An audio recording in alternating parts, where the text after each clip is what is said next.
السلام عليكم ورحمة الله وبركاته. إن الحمد لله نحمده ونستعينه ونستغفره ونعوذ بالله من شرور أنفسنا ومن سيئات أعمالنا. من يهده الله فلا مضل له ومن يضلل فلا هادي له وأشهد أن لا إله إلا الله وحده لا شريك له وأشهد أن محمدا عبده ورسوله صلى الله تعالى عليه وعلى آله وصحبه وسلم تسليما كثيرا. أما بعد فقد قال الإمام البخاري رحمه الله تعالى: باب يدخل الجنة 70,000 بغير حساب. قال حدثنا عمران بن ميسرة قال حدثنا ابن فضيل قال حدثنا حسين قال أبو عبد الله وحدثني أسيد بن زيد قال حدثنا هشيم عن حسين قال كنت عند سيد بن جبير رحمه الله تعالى فقال حدثني ابن عباس رضي الله تعالى عنهما قال قال النبي صلى الله عليه وسلم: عرضت علي الأمم فأجد النبي يمر معه الأمة والنبي يمر معه النفر والنبي يمر معه العشر والنبي يمر معه الخمسة والنبي يمر وحده فنظرت فإذا سواد كثير قلت يا جبريل هؤلاء أمتي قال لا ولكن انظر إلى الأفق فنظرت فإذا سواد كثير قال هؤلاء أمتك وهؤلاء 70,000 قدامهم هؤلاء 70,000 قدامهم لا حساب عليهم ولا عذاب. قلت ولما؟ قال كانوا لا يكتوون ولا يسترقون ولا يتطيرون وعلى ربهم يتوكلون. فقام إليه عكاشة بن محصن فقال ادعو الله يجعلني منهم. قال اللهم اجعله منهم. ثم قام إليه رجل آخر قال ادعو الله يجعلني منهم. قال سبقك بها عكاشة. সম্মানিত ভাতৃমণ্ডলী, আল্লাহ রাব্বুল আলামিনের প্রশংসা এবং প্রিয় নবী সাল্লাল্লাহু আলাইহি সাল্লামের উপর সালাত ও সালামের পর আজ জুমাবার 21 জিলকাদা 1447 হিজরি মোতাবেক 8 মে 2026 আমাদের ধারাবাহিক আলোচনা সহিহুল বুখারীর কিতাবুর রিকাক, হৃদয় স্পর্শী বিষয়। কিতাবুর রিকাক, রিকাক মানে বলেছিলাম যে এমন হাদিস যে হাদিসগুলি অন্তরকে নরম করে। রিক্কাতুন মানে নরম হওয়া, নরম করা। রাক্কা ইয়ারিক্কু থেকে রিকাক, অর্থাৎ আল আহাদিস আল মুরাক্কিকা লিল কুলুব, এমন হাদিসগুলির সংকলন এখানে করেছে ইমাম বুখারী রাহিমাহুল্লাহ, যেগুলিতে মানুষের হৃদয় নরম হয়, পরকালমুখী হয়। যারা নিজের চাইতে দুর্বল, দুর্গত, অসহায়, কমজোর, তাদের মায়া দয়া হয়, সদাই হয় মানুষ। এই জন্য অন্য অনুবাদক রেকাকের অর্থ করেছেন সদাই হওয়া। মানুষের যখন অন্তর নরম হয় তখনই অন্যের ওপর মায়া করে, দয়া করে থাকে। এমন হাদিস, যে হাদিসগুলিতে মানুষ দুনিয়ার লোভ লালসা কমিয়ে নিয়ে আসবে এবং পরকালমুখী হবে, অন্তর নরম হবে, চিন্তাশীল হবে, সে জান্নাতের জন্য, জাহান্নাম থেকে রক্ষা পাওয়ার জন্য। জি, পর্ব নম্বর 17। ইমাম বুখারীর এই কিতাবুর রিকাকের অধ্যায় নম্বর হচ্ছে 50। বলছেন বাবুন, এই অধ্যায় হচ্ছে ইয়াদখুলুল জান্নাহ, জান্নাতে প্রবেশ করবে 70,000 70,000 মানুষ, বেগাইরে হিসাব, বিনা হিসাবে। তারা সকলে এই উম্মতের হবে, যে 70,000 বিনা হিসাবে, বিনা আযাবে জান্নাতে প্রবেশ করবেন। তারা জান্নাতের উচ্চ শ্রেণীর অধিকারী, এই জন্য তাদের কোনো আযাবও হবে না, শাস্তিও হবে না জান্নাতে যাওয়ার পূর্বে, আর কোনো হিসাবও হবে না। বিনা আযাবে, শাস্তিতে, বিনা হিসাবে জান্নাত পাবে। তাদের সংখ্যা হবে 70,000। শুধু নবী রসুলগণ না, নবী রসুল ছাড়াও সিদ্দিকিন, শুহাদা, সালেহিন, মুসলিহিন, তাদের মধ্য থেকেও একদল হবে। জি, এটি হচ্ছে হাদিসের একটি বাক্য, যা দিয়ে ইমাম বুখারী রাহিমাহুল্লাহ এখানে অধ্যায় নিয়ে এসেছেন এবং বিস্তারিত হাদিসটি আসছে আমাদের সামনে। 6541 নম্বর হাদিস। হাদিস বর্ণনা করছেন প্রখ্যাত তাবি সাঈদ ইবনে জুবাইর রাহিমাহুল্লাহ তাআলা। তিনি বলছেন, হাদাসানি ইবনে আব্বাস, তিনি বিশিষ্ট ছাত্র ছিলেন আব্দুল্লাহ বিন আব্বাস রাদিয়াল্লাহু তাআলা। এই জন্য যেই তফসিরগুলি হাদিস দ্বারা করা হয়েছে, যেমন তফসির ইবনে জারির তাবারি, সবচেয়ে পুরনো তফসির, কোরআনের আয়াত এবং হাদিস দিয়ে তফসির, তফসির বিল মাসুর, সাহাবায়ে কেরামদের উক্তি দিয়ে তফসির। তারপরে আপনাদের জানা প্রসিদ্ধ তফসির তফসির ইবনে কাসির, তফসির ইবনে কাসিম ইবনে কাসির রাহিমাহুল্লাহ, সেটি তফসির বিল মাসুর, হাদিস এবং সাহাবায়ে কেরামদের উক্তি দ্বারা মাসুর তফসির, নবী সাল্লাল্লাহু আলাইহি ওয়াসাল্লাম এবং সাহাবায়ে কেরামদের থেকে যেই তফসিরগুলি আয়াতের সূরার বর্ণিত হয়েছে, তো তাতে অধিকাংশ রিওয়ায়াতগুলি তফসির আব্দুল্লাহ বিন আব্বাস থেকে রয়েছে, যেহেতু তিনি সাহাবায়ে কেরামের মধ্যে সবচেয়ে বিখ্যাত তাফসীরকার ছিলেন আর তার বিশিষ্ট ছাত্র ছিলেন সাঈদ ইবনে জুবাইর রাহিমাহুল্লাহ। অধিকাংশ ওই রিওয়ায়াতগুলি, বর্ণনাগুলি পড়লে তাফসীর ইবনে কাসির বাংলায় অনুবাদ হয়েছে, সম্ভবত 18 খণ্ডে বা তারও বেশি আছে। তো তাতে দেখবেন সাঈদ ইবনে জুবাইর রাহিমাহুল্লাহ বর্ণনা করছেন আব্দুল্লাহ বিন আব্বাস রাদিয়াল্লাহু তাআলা আনহু থেকে, এভাবে। তো বড় একজন ইমাম ছিলেন তাবেঈনদের জামানার সাঈদ ইবনে জুবাইর রাহিমাহুল্লাহ, আর তার বিশিষ্ট ওস্তাদ প্রখ্যাত সাহাবী, সাহাবীর সন্তান সাহাবী, নবী সাল্লাল্লাহু আলাইহি ওয়াসাল্লামের চাচাতো ভাই আব্দুল্লাহ ইবনে আব্বাস রাদিয়াল্লাহু তাআলা আনহুমা বর্ণনা করেছেন তাকে, বলছেন হাদাসানি ইবনে আব্বাস, আমাকে হাদিস বর্ণনা করেছেন আব্দুল্লাহ বিন আব্বাস রাদিয়াল্লাহু তাআলা আনহু। তিনি বলেন, ক্বালা নবী সাল্লাল্লাহু আলাইহি ওয়াসাল্লাম, নবী সাল্লাল্লাহু আলাইহি ওয়াসাল্লাম বলেছেন, ওরিজাত আলাইয়াল উমাম, আমার সামনে বিভিন্ন উম্মতকে পেশ করা হইল। কে বলছেন? রাসূলুল্লাহ সাল্লাল্লাহু আলাইহি ওয়াসাল্লাম। কখন পেশ করা হইল? সেটা মেরাজের রাতে হইতে পারে, আবার স্বপ্নযোগে হইতে পারে। নবী সাল্লাল্লাহু আলাইহি ওয়াসাল্লামকে গায়েবের দৃশ্যগুলি, অদৃশ্য বিষয় বিভিন্ন সময় দেখানো হয়েছে। তার মধ্যে একবার শুধু জান্নাত জাহান্নাম, বিভিন্ন রকমের অবস্থা, তারপর আম্বিয়া রাসূলগণ যারা চলে গেছেন তাদের সাথে দেখা সাক্ষাৎ, এগুলি মেরাজে হয়েছে। আর স্বপ্নযোগে নবী সাল্লাল্লাহু আলাইহি ওয়াসাল্লাম বিভিন্ন সময় জান্নাত দেখেছেন, জাহান্নাম দেখেছেন, গায়েব অদৃশ্যের কবর আযাব দেখেছেন ইত্যাদি। তো বলছেন যে আমার সামনে বিভিন্ন উম্মতকে পেশ করা হইল। নূহ আলাইহিস সালামের উম্মত, ইব্রাহিম আলাইহিস সালামের উম্মত, মূসা আলাইহিস সালামের উম্মত, ঈসা আলাইহিস সালামের উম্মত, এইভাবে যত নবী রাসূলগণ এসেছেন সব উম্মত পেশ করা হইল সামনে নিয়ে এসে। যেমন আজকাল আপনার এক সময় ছিল আমরা টিভির পর্দায় বলতাম, সেটা পুরানা হয়ে গেছে কথা, তাই না? আজকাল মোবাইলের পর্দাতে গোটা দুনিয়া দেখতে পাচ্ছে বিভিন্ন দৃশ্য, কোথায় কি ঘটছে, কোথায় মারামারি হচ্ছে, তো কোথায় যুদ্ধ চলছে, তো কোথায় কি হচ্ছে, কি ঘটছে, ব্যাস সোশ্যাল মিডিয়া পেয়ে যাচ্ছেন। আছে নবী সাল্লাল্লাহু আলাইহি সাল্লামকে এইসব গায়েবের দৃশ্যগুলি ওইভাবেই দেখানো হয়েছে, যেমন এখানে বসে সারা পৃথিবীর বিভিন্ন জায়গায় সার্চ করে একটু ক্লিক করলেই দেখতে পাচ্ছেন আপনি যে আমি এটা দেখতে চাই, এখন কি ঘটছে কোথায়। বরং আপনার বাড়ি কোথায় আছে, আজকাল কিছু অ্যাপস আছে, আপনার বাড়ি কোথায় আছে, আপনার গ্রাম, সেখানকার আপনি ভিডিও দেখবেন, আপনি লোকেশন দেখবেন, সেখানে চলাফেরা করছে লোকজন, গাছপালা কোথায় কি আছে, কটা বাড়ি আছে, সব দেখতে পাচ্ছেন। পৃথিবী কত উন্নতি করেছে, এগুলি আল্লাহর নিয়ামত। নিয়ামতের দাবি হচ্ছে আল্লাহর শুকরিয়া আদায় করা, আল্লাহ শুকরিয়া আদায় করা। শুকরিয়ার গুরুত্বপূর্ণ দিক হচ্ছে আল্লাহর নিয়ামতকে আল্লাহর সাথে সম্পৃক্ত করা, যেটি আল্লাহর দান। আল্লাহ এই বিবেক বুদ্ধি জ্ঞান মানুষকে দিয়েছেন, তাই সম্ভব হয়েছে, সহজসাধ্য করেছেন।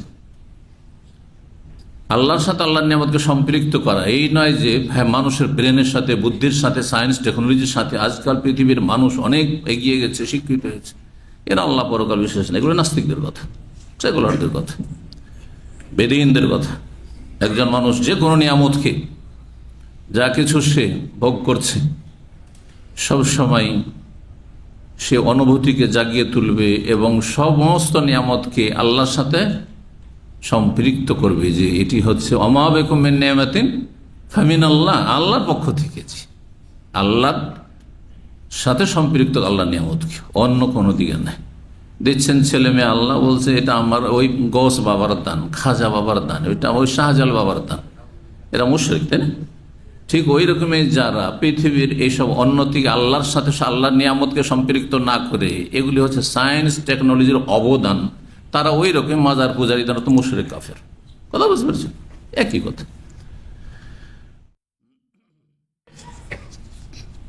আল্লাহ নিয়ামতের শুকরে একটি গুরুত্বপূর্ণ দিক হচ্ছে যে আল্লাহর নিয়ামতকে আল্লাহর সন্তুষ্টির কাজে ব্যবহার করা। এই মোবাইল দিয়ে আপনি জান্নাতেও যেতে পারেন, এই মোবাইল দিয়ে জাহান্নামে চলে যেতে পারেন, পারেন না? মোবাইলে ভালো কিছু ভিজিট করেন, ভালো সাইট, আর সেখান থেকে উপকৃত হন, দিন দুনিয়ার উপকারী জ্ঞান অর্জন করেন, নিজেকে উপকৃত করেন, নিজের পরিবার পরিজন ছেলে মেয়েকে উপকৃত করেছেন। অনেক কিছু এখান থেকে শিখার আছে, দুনিয়ারও শিখার আছে, যে গঠনমূলক কিছু শিখেন, তাহলে আপনি নিজেকেই আপনি উপকৃত করলেন, আল্লাহ নারাজ হবেন না। দিনও শিখছেন, দুনিয়াও শিখছেন এখান থেকে। দুনিয়ার মেলা ফ্যাসিলিটি, যেটা ছিল না আজকে থেকে 20-30 বছর আগে, কল্পনাও করতে পারেন। কিন্তু যে আল্লাহর অসন্তুষ্ট কাজ ব্যবহার হয়, এটা দিয়ে না যায় অবৈধ সম্পর্ক, পরকীয়ার সম্পর্ক, প্রেমের সম্পর্ক, নোংরা, আপনার পর্নোগ্রাফি ইত্যাদি, খারাপ কিছু দেখা, খারাপ কিছু শোনা, অথবা খারাপ কাজের প্রয়োগ ইত্যাদি, জাহান্নামে যাওয়া। আকীদার ক্ষেত্রে বিশেষ করে বিভিন্ন এমন সাইট আছে, কুফরি সাইট আছে, বিধর্মিতার সাইট আছে, অথবা ভ্রান্ত মতবাদ আছে ধর্মের নামে, ইসলামের নামে, সেগুলি শুনছেন আপনি। এক সাইডের মূর্খ লোকেরা, আমি সবই শুনি, ও কোরআন হাদিসের যারা আলেম তাদেরও শোনে, আরো বেদাতীদেরও শোনে, ও মাজারপন্থীরাও শোনে, বলছে আমি বুঝি যে কোনটা ঠিক কোনটা বেঠিক। আরে বাবা, বুঝলে তো আপনি দায়ী আল্লাহ, আপনি আমার কাজটা আপনি করেন, প্রয়োজন আছে। আজকাল আলেম ওলামার অনেক অভাব। এটা বেকুবদের কথা। জি, আপনার বোঝার ক্ষমতা নেই, 2-4টি কথা বোঝার ক্ষমতা আছে। এটা ঠিক ওই রকমই যেমন বাংলা ভাষার দাবি করে যে আমি উর্দু লেকচার বুঝি, উর্দু কথা বলা বুঝেন ভাঙাচোরা করে, তাও বোঝা যায় যে আপনি বাঙালি আছেন, উর্দু ভাষী না। বোঝা গেছে না? আমরা দীর্ঘ 20 বছর 25 বছর উর্দু পড়ার পরে বলি, তারপরে তখন ওরা ধরতে পারে না যে আমি বাঙালি না বিহারি, ওদের সাথে কথা বলি। কিন্তু আমরা অবশ্যই বুঝবেন যদি আপনি নিজের বাহাদুরি দেখান। আর তার বলছে আমি লেকচারও বুঝি, তো আমি 2-1জনকে একটু ফাঁসিয়েছি। লেকচার বুঝেন, এই শব্দটা যে লেকচারে বললো এর মানে কি বলেন তো? ওর 14 গোষ্ঠী কেউ বলতে পারবে না। বলেন চুনাঞ্চে মানে কি, চেয়ে যায় কি মানে কি? বোঝা গেছে? এই বাহাদুরি গুলো এক শ্রেণী বাঙালিরা করে। এখন একটা বক্তা গিয়েছে, বলছে অসুবিধা নেই, 3 জন শুধু উর্দু ভাষী আছে আর 50 জন বাঙালি। বলছে উর্দু তো বলেন, উর্দু তো আমরা সব বুঝিনি। আর 3 জনের স্বার্থে 50 জনকে কেন বঞ্চিত রাখবেন ভালো কাজ থেকে? ভালো করে বুঝবে না এরা দিনের কথা। জি, বহু শব্দ আছে, অধিকাংশ শব্দ বুঝবেন না আপনি, কারণ উর্দু আরবি ফার্সির কাছাকাছি, আরবি ফার্সি সম্পর্কে নলেজ নেই, সেই জন্য আপনি বুঝতে পারবেন না। আপনি কিছুটা ভাব বুঝলেন, কতটা বুঝলেন, কেউ 10% বুঝলেন, কেউ 20 বুঝলেন, কেউ 30 বুঝলেন, কেউ 50% বুঝলেন, কিন্তু পুরো বুঝলেন না, লাভ কি হলো আপনার? এইরকমই ধোকা এক শ্রেণীর দায়ীরা আছে উর্দু ভাষী, ওরা বাঙাল বোঝায় আরবদেরকে যে বাংলা দায়ী দরকার নাই, বাঙালিরা উর্দু বুঝে, আর মেলা সেন্টারে তখন আর বাংলা দায়ী রাখে না। এদের কথা শুনে ওই বাঙাল বোঝা হয়। বুঝতে পেরেছেন না? এটা ধোকাবাজি করা। তো যাই হোক, কথায় ফিরে আসি, কি বলছিলাম? ওরেজাত আলাইয়াল উমাম, আল্লাহর নিয়ামতকে আল্লাহ সন্তুষ্টি কাজে, নারাজ করার কাজে ব্যবহার করবেন না। যদি আপনি আল্লাহর নিয়ামতকে এমন জায়গায় ব্যবহার করেন যাতে আল্লাহ অসন্তুষ্ট, আপনার রাগান্বিত হলেন, আল্লাহর ক্রোধ হয়ে গেল, তাহলে আপনি আল্লাহ না শুকরগুজার বান্দা। আল্লাহ এই নিয়ামতকে ছিনিয়ে নেবেন আপনার কাছ থেকে, কখন যে নিয়ামত হারিয়ে যাবে আপনি টেরই পাবেন না। জি, বলুন আলহামদুলিল্লাহ। বলছেন আমার সামনে সমস্ত উম্মতকে বা বিভিন্ন উম্মতকে পেশ করা হলো, ফাআজিদুন নবী, আমি কোন নবীকে পেলাম, ইয়ামুর মাহুল উম্মাহ, তার সাথে বেশ একটা গোষ্ঠী, বেশ একটা দল, উম্মাহ একটা জাতি, অনেক লোক, এক কথায় একটি জাতি, একটি গোষ্ঠী বলা হয়, কমপক্ষে কয়েকশো, কয়েক হাজার, এইরকম তার সাথে তার উম্মতের সংখ্যা। ওয়ান্নবী, আর কোন নবীকে পেলাম ইয়ামুর মাহুন নাফার, তার সাথে অল্প সংখ্যক কিছু লোক। নাফার সাধারণত 3 জন থেকে 10 জন, এইরকম সংখ্যায় অল্প সংখ্যক লোক। এই জন্য হাদিসে সালাসত নাফারিন, যা সালাসত নাফার। ওয়ান্নবী, আর কিছু কিছু নবীকে পেলাম ইয়ামুর মাহুল আশার, তার সাথে আমার পাশ দিয়ে অতিক্রম করে যা 10 জন লোক। মানে নবীর উম্মতের সংখ্যা হচ্ছে মাত্র কয়জন? 10 জন। 10 জন ইসলাম গ্রহণ করেছে। এই জন্য যারা দাওয়ার ময়দানে কাজ করছেন, দক্ষ ভালো দায়ী অথবা দায়ীদের দাওয়াতি কাজের সহযোগী আমাদের ছাত্র ভাইরা, আপনাদেরকে বলছি, কখনো হীনমন্যতায় ভুগবেন না যে আমার দ্বারা হবে এটা বাকি। আপনি 10টা লোক পারবেন না আপনি হেদায়েত করতে? আরে নবী, অনেক নবী 10 জন 5 জনকে পারেনি, 1 জন 2 জন নিয়ে এসছে। এমনও নবী আসবে, হাদিস আসছে, 1 জনকে পারেনি।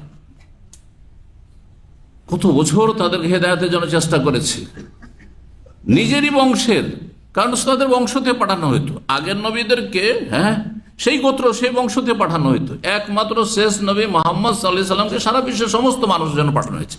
তারপরে প্রথম সম্বোধনের জন্য পাঠানো হয়েছে স্বজাতিকে, নিজের জাতি কুরাইশকে, আরবদেরকে, পরে অনারবদের জন্য নবী সাল্লাল্লাহু আলাইহি সাল্লাম। কিন্তু প্রথম বলা হয়েছে যে এই যে কাছের লোক, নিজের পরিবার পরিজন, তারপর আনজের আশিরাতে আকলাবে, তখন নিকট আত্মীয় কুরাইশ বংশ, তারপরে লেউনজেরা কমান বালাক, যাদের কাছে আমি সরাসরি পৌঁছতে পারছি আর যার কাছে আমার বাণী পৌঁছবে। এইভাবে ধীরে ধীরে সারা বিশ্বের জন্য শেষ নবী একমাত্র, বাকি মুসা হোক আর ঈসা হোক সব বনি ইসরায়েলদের জন্য, ইয়াকুব আলাইহিস সালামের বংশের জন্য, অন্য বংশের জন্য তাদেরকে পাঠানো হয়নি। জি, তো আপনার দ্বারা যদি দুটো একটা লোকও হেদায়েত হয় তা আপনি এটাতে আল্লাহ শুকরিয়া আদায় করবেন। আর নাও যদি হয় তো আপনার জন্য নবী আদর্শ আছেন, মেলা নবী এসেছেন আল্লাহর পক্ষে, ওই আসতো তাদের কাছে, জিবরাইল আসতেন ওই নিয়ে, তারপর কেউ তাদের কথা শোনেনি। তা আমার কথা আপনার কথা না শুনলে তো কি হলো? আপনি সঠিক কথা বলেছেন কিনা, পেশ করেছেন, এটা দেখার বিষয়, বুঝছেন না? আর দাওয়ার কাজে এই নয় যে সব ময়দানে ঢুকতে হবে, যেই ক্ষেত্রে আপনি জানছেন ভালো করে ওই কথাগুলি শুধু বলবেন, সব কথায় ঢুকবেন না। এমন দাওয়াতে ময়দানে মানে ফতোয়া দিতে বসে যাবেন আমাদের মতো, তেমন করবেন না, কথা বোঝা গেছে? কিন্তু আপনাদেরকে সীমিত আকারে, সীমিত পরিসরে বলি, একজন মানুষের কথা শুনবে আশা করা যায়, যদি নাও মানে নাও শোনে তবুও ভালোবাসে নিজের বাপের বংশ, মায়ের বংশ আর শ্বশুর বংশ।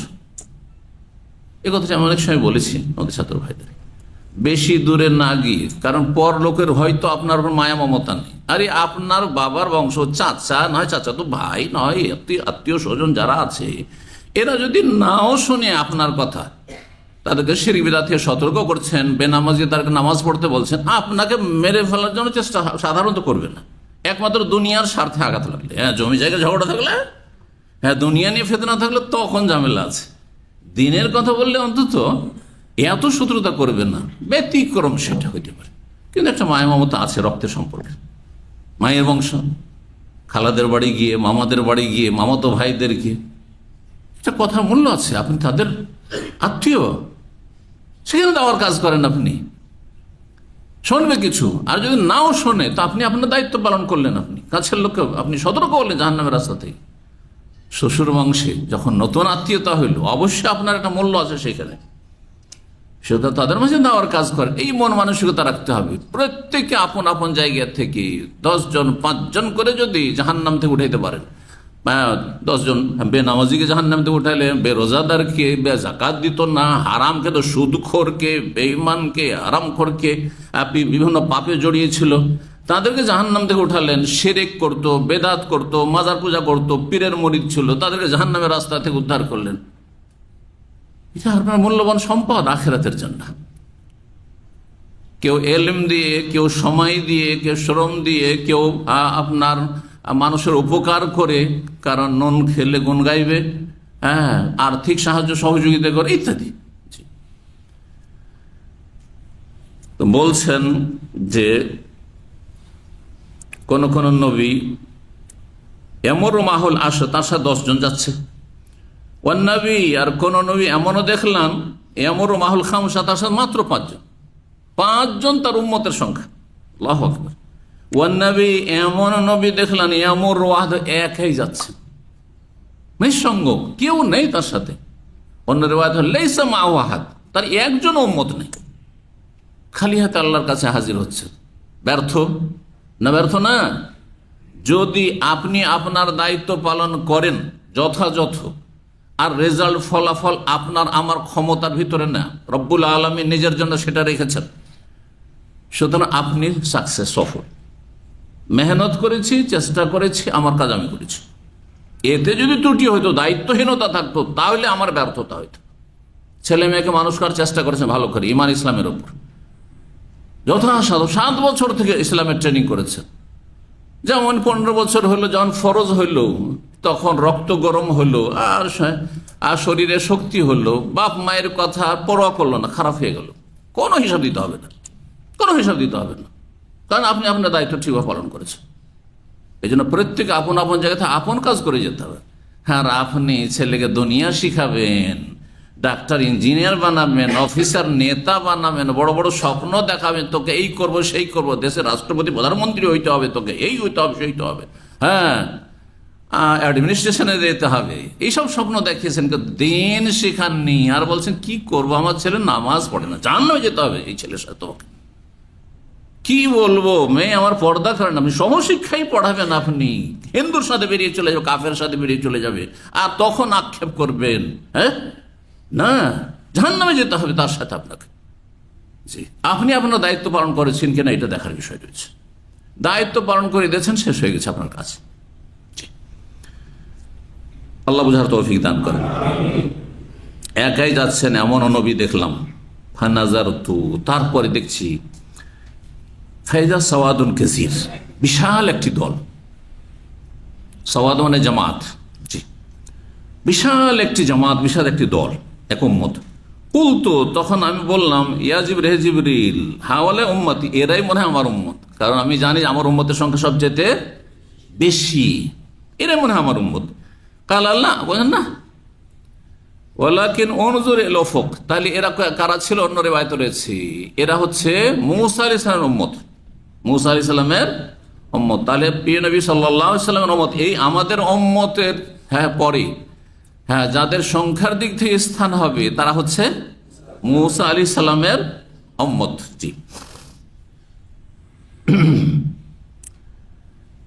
বলছেন জিবরাইল জান্না, ওয়ালাকিন উনজুর ইলা উফুক, আপনি একটু দিগন্তের দিকে তাকান। দিগন্ত, পূর্ব, হ্যাঁ, উত্তর আর পূর্ব দক্ষিণ, এটা একটা দিগন্ত, একটা দিক পৃথিবীর, এইভাবে দিগন্ত, এই দিকে তাকান। গোটা দিগন্ত ভরপুর, এত সংখ্যায় মানুষ, এত সংখ্যা মানুষ যে একটা দিক লোকারণ্য হয়ে রয়েছে, ভরপুর হয়ে রয়েছে। বলছেন যে এই দিকে তাকাও, দিগন্তের দিকে। ফানাজার, তো তাকিয়ে দেখলাম, ফাইজা সাওয়াদুন, বিশাল একটি দল, এই উম্মতের সংখ্যা আরো বেশি। কালা, তখন বললেন জিবরাইল, হাওলাই উম্মত, এরাই হচ্ছে আপনার উম্মত। ওয়া হাওলাই সাবুনা আলফ কুদ্দামাহুম, কুদ্দাম কিন্তু আজকাল ব্যবহার করছেন, যদিও সেটাকে আরবদের দেখা দেখি আপনারা বিক্রি গুদ্দাম বলছেন। হ্যাঁ, কুদ্দামকে কি বলছেন? হ্যাঁ, আচ্ছা, তারপরে আরবদের নিলেন গুদ্দাম, আর ওইখান থেকে তখন বাঙালি বাড়ি দিলেন গিদ্দাম করে দিলেন। কেমন হয় আরবিটা বিকৃত হচ্ছে। আর ওরা কখনো আকামা বলেন না, কিন্তু যখন ওই আরবিটাকে আপনার বাঙালি মার্খা বানাইলেন, তখন আকামা আমার শেষ হয়ে গেছে। আকামা নয়, একামা শব্দটি, কথা বুঝতে পেরেছেন? তো ওই হচ্ছে গিদ্দামের অবস্থা, গিদ্দাম কোন আরবি বলেন না, হ্যাঁ আরবি গুদ্দাম বললে, আর গন নয়। হ্যাঁ, গাদগামাতি সালা বলবে না, নামাজ হবে না এইভাবে। গাদগামাতি সালা না, কাদগামাতি সালা বলতে হবে।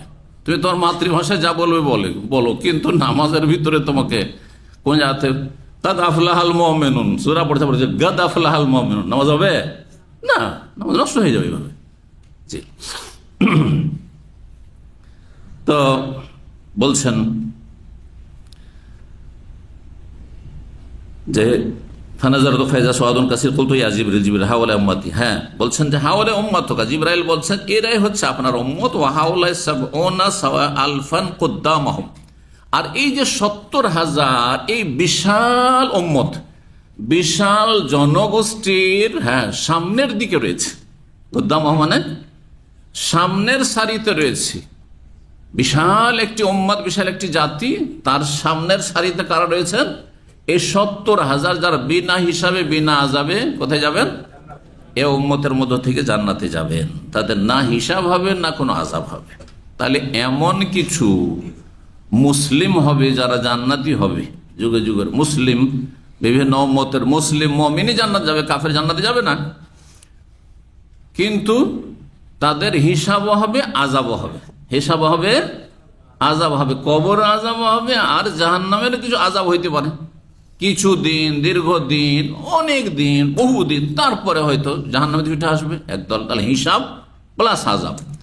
আর একদল হবে তাদের হিসাব হবে কিন্তু আযাব হবে না, বিনা আযাব। হিসাব হবে কিন্তু হিসাব পাস করে নেবে, তবে গুনাহ ছিল এই জন্য হিসাব হয়েছে। কথা বোঝা গেছে?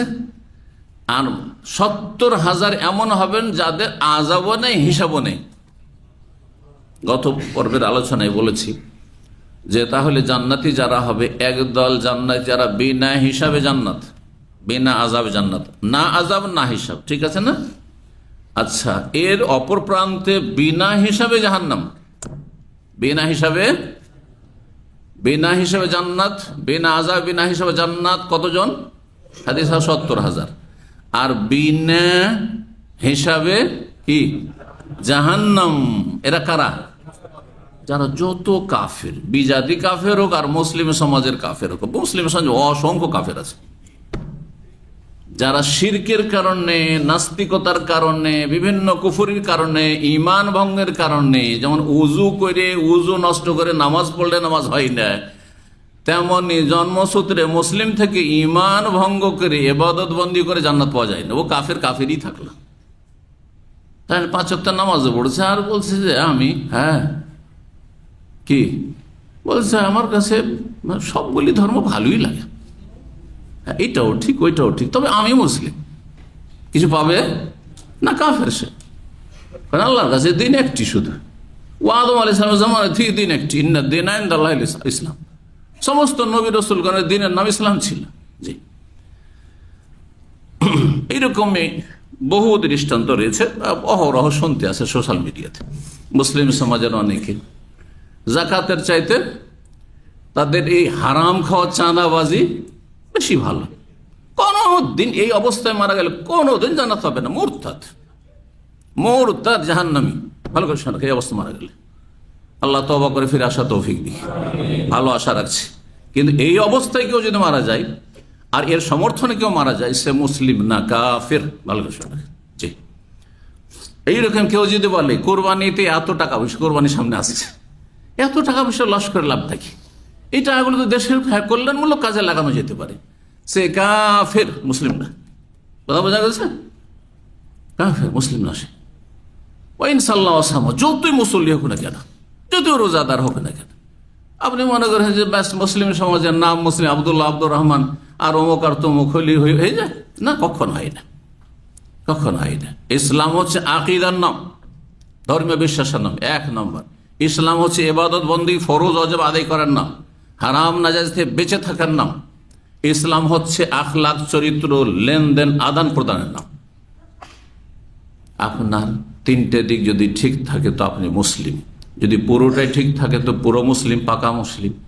আর যত কম থাকবে তত আপনি ভেজালযুক্ত মুসলিম বা দুর্বল মুসলিম। আর আকীদাই যদি নষ্ট হয়ে যায় তাহলে আপনি মুসলিম না। যদি আপনার 14 গোষ্ঠী সবাই মুসলিম, কিছুই না, আপনার কোনো মূল্য নেই ইসলামের। জি, আল্লাহ বুঝার তৌফিক দান করেন। উদখুলু ফিস সিলমি কাফা, ভালো করে মুসলিম হন, মুসলিম হন, ভালো করে হন। জি, আর এই মুসলিম থেকে লাভ না, সব আগাছা এগুলো, মুসলিম সমাজের এগুলো আগাছা। জমিতে ঘাস ফসলের চাইতে বেশি হয়ে গেছে, কোনো মূল্য নেই ঘাসের। আজকে মুসলিম জাতির অবস্থা ঠিক ওইরকম হয়েছে, আগাছাই ভরে গেছে। আল্লাহ এই আগাছাগুলোকে দূর করুক। এরা মুনাফিকিন, নবী সাল্লাল্লাহু আলাইহি ওয়াসাল্লামের আমলে এদেরকে মুনাফিকিন বলা হইতো। জি, নাসাল্লাহ সালামাত ওয়াল আফিয়া, আল্লাহ তাদের অনিষ্ট থেকে জাতিকে রক্ষা করুন। তাহলে বিনা হিসাবে জাহান্নাম, বুঝলেন না? আর মাঝামাঝি আছে যারা, হ্যাঁ, হিসাব হবে, আযাব হয়ে তারপরে এর আবার 2 ভাগে ভাগ। হিসাব হলো, আযাব কিছু শাস্তি হলো, কিন্তু জান্নাতি হবে, কারণ মূল ইমান ইসলাম ঠিকই আছে। বেনামাজি ছিল না, মুশরিক মাজার পূজারি ছিল না, নাস্তিক তাস্তিক ইমান ভঙ্গকারী ছিল না, কিন্তু ফাসিক ফাজের ছিল, চুরি ডাকাতি কিছু এই সেই ঘুষ এসব হারাম কাজ, হারাম দেখা হারাম শোনা করেছে, বিনা তওবায় গিয়েছে। আযাব হইলো, হিসাব হলো। আর একদল হবে যে হিসাব হবে কিন্তু আযাব তাদের হবে না, প্রথমখানে জান্নাতে যাবে। জি, এ হচ্ছে সংক্ষেপে কথা। আল্লাহ রাব্বুল বিনা হিসাব বিনা আযাবে যেন আল্লাহ আমাদেরকে জান্নাত দান করেন। জি, আল্লাহ আমাদের হিসাবকে যেন সহজ করেন। এই যে 70,000 সামনের সারিতে রয়েছে, এরা বিনা লা হিসাব আলাইহিম ওয়ালা আযাব, নবী বলছেন যে এদের কোনো হিসাবও নেই আর কোনো শাস্তিও নেই। উল্টো তখন আমি কে বলেছেন? জিবরাইল আলাইহিস সালাম বললেন কথাটি নবী সাল্লাল্লাহু আলাইহি ওয়াসাল্লামকে। তখন নবী সাল্লাল্লাহু জিজ্ঞেস করলেন, বলে মা কেন? এদের হিসাবও নেই আবার শাস্তিও নেই। আর শাস্তি না থাকলে হিসাব তো আছে, আল্লাহ তো কোরআনে হিসাবের কথা বলেছে, হিসাব থাকার কথা। কেন নেই? বিনা হিসাবে বিনা আযাবে কি জান্নাতি 70,000। তাদের বিশেষ কি আমল ছিল? কালা কানু, ওরা আকীদা ঠিক ছিল, সব ঠিক ছিল, ইবাদত বন্দেগীও ঠিক ছিল, কাবিরা গুনাহ থেকে বেঁচে থেকেছে। যদি কাবিরা গুনাহ হয়েছে তওবা করে ক্লিন হয়ে পরিষ্কারই আল্লাহর সামনে হাজির হয়েছে, মরণের সম্মুখীন হয়েছে তওবা করে আপডেট করে। তার সাথে অতিরিক্ত আমল কি ছিল? কানু লা ইয়াক্তাউন, তারা লোহা গরম করে শরীরে দাগিয়ে চিকিৎসা নিত না। প্রাচীন যুগে নবী সাল্লাল্লাহু আলাইহি ওয়াসাল্লামের আমলে, তারপরেও আফ্রিকায় তো আপনার কিছুদিন আগ পর্যন্ত এসব চিকিৎসা ছিল। দেখুন আফ্রিকান অনেক লোকদের চেহারাগুলোতে কি থাকে? পোড়ানো দাগ থাকে, দেখেছেন? অনেক আপনার সুডানি বা ইথিওপি দেখা যায়। আমরা তো মদিনা ইউনিভার্সিটিতে অনেক দেখছি। আমাদের একজন ওস্তাদ ছিলেন, তার কাছে আরবি গ্রামার, মানে সিনিয়র প্রফেসর ছিলেন, একদম বয়স্ক। তো এখানে দাগ, এখানে দাগ, এখানে দাগ, দাগার দাগ, মানে তার বাপ মা ছোট করে যখন অসুস্থ হয়েছে তো দাগিয়ে, লোহা দিয়ে দাগিয়ে দাগিয়ে চিকিৎসা করা, এগুলো ছিল আগেকালে। কোনো বিকল্প চিকিৎসা ছিল না বলে ওয়ালা, তাহলে এইটা কাজ করেন না। যদিও এটা যদি অন্য কোনো পথ না থাকে কোনো রোগের চিকিৎসার, তাহলে সেটা শরীয়তে জায়েজ। কিন্তু নবী সাল্লাল্লাহু আলাইহি ওয়াসাল্লাম বলছেন যে এটা জায়েজ হইল আনহা উম্মতি আনিল কাই, এই দাগানোর মাধ্যমে শরীরে লোহা গরম করে দাগানোর মাধ্যমে চিকিৎসা করা আমি বারণ করছি, কারণ এতে পার্শ্ব প্রতিক্রিয়াও রয়েছে, বা এটা পছন্দ করেন নবী সাল্লাল্লাহু আলাইহি ওয়াসাল্লাম। ওয়ালা ইয়াস্তারকুন, আর ঝাড়ফুঁক চেয়ে নেয় না। সহি অনুবাদ শোনেন, ঝাড়ফুঁক করে না, নয় জীবনে ঝাড়ফুঁক করবে না। নবী সাল্লাল্লাহু নিজে ঝাড়ফুঁক করেছেন, এর কি নফস হাদিস রয়েছে, নিজেকে নিজে ফুঁক দিতেন, দোয়া পড়ে সূরা পড়ে নিজেকে নবী সাল্লাল্লাহু আলাইহি ওয়াসাল্লাম দম করতেন।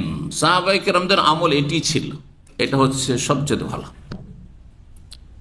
তাহলে যারা অনুবাদ করেছে যে তারা ঝাড়ফুঁক করতেন না, হ্যাঁ ভুল কথা। ঝাড়ফুঁক অন্যের কাছ থেকে চেয়ে নিতেন না, যেমন আমাদের সমাজের লোকেরা, হ্যাঁ আসলো, আসার পরে আমার ভিতরটা খুব দুর্বল লাগছে, আর আমি খুব নার্ভাস হয়ে যাচ্ছি, আর খুব অশান্তি আমার, তারপর ডাক্তার কোনো রোগ খুঁজেই পাই না, এত চেক আপ করলাম, তো একটু ফু দিয়ে দেন তো, একটু দম করে দেন তো।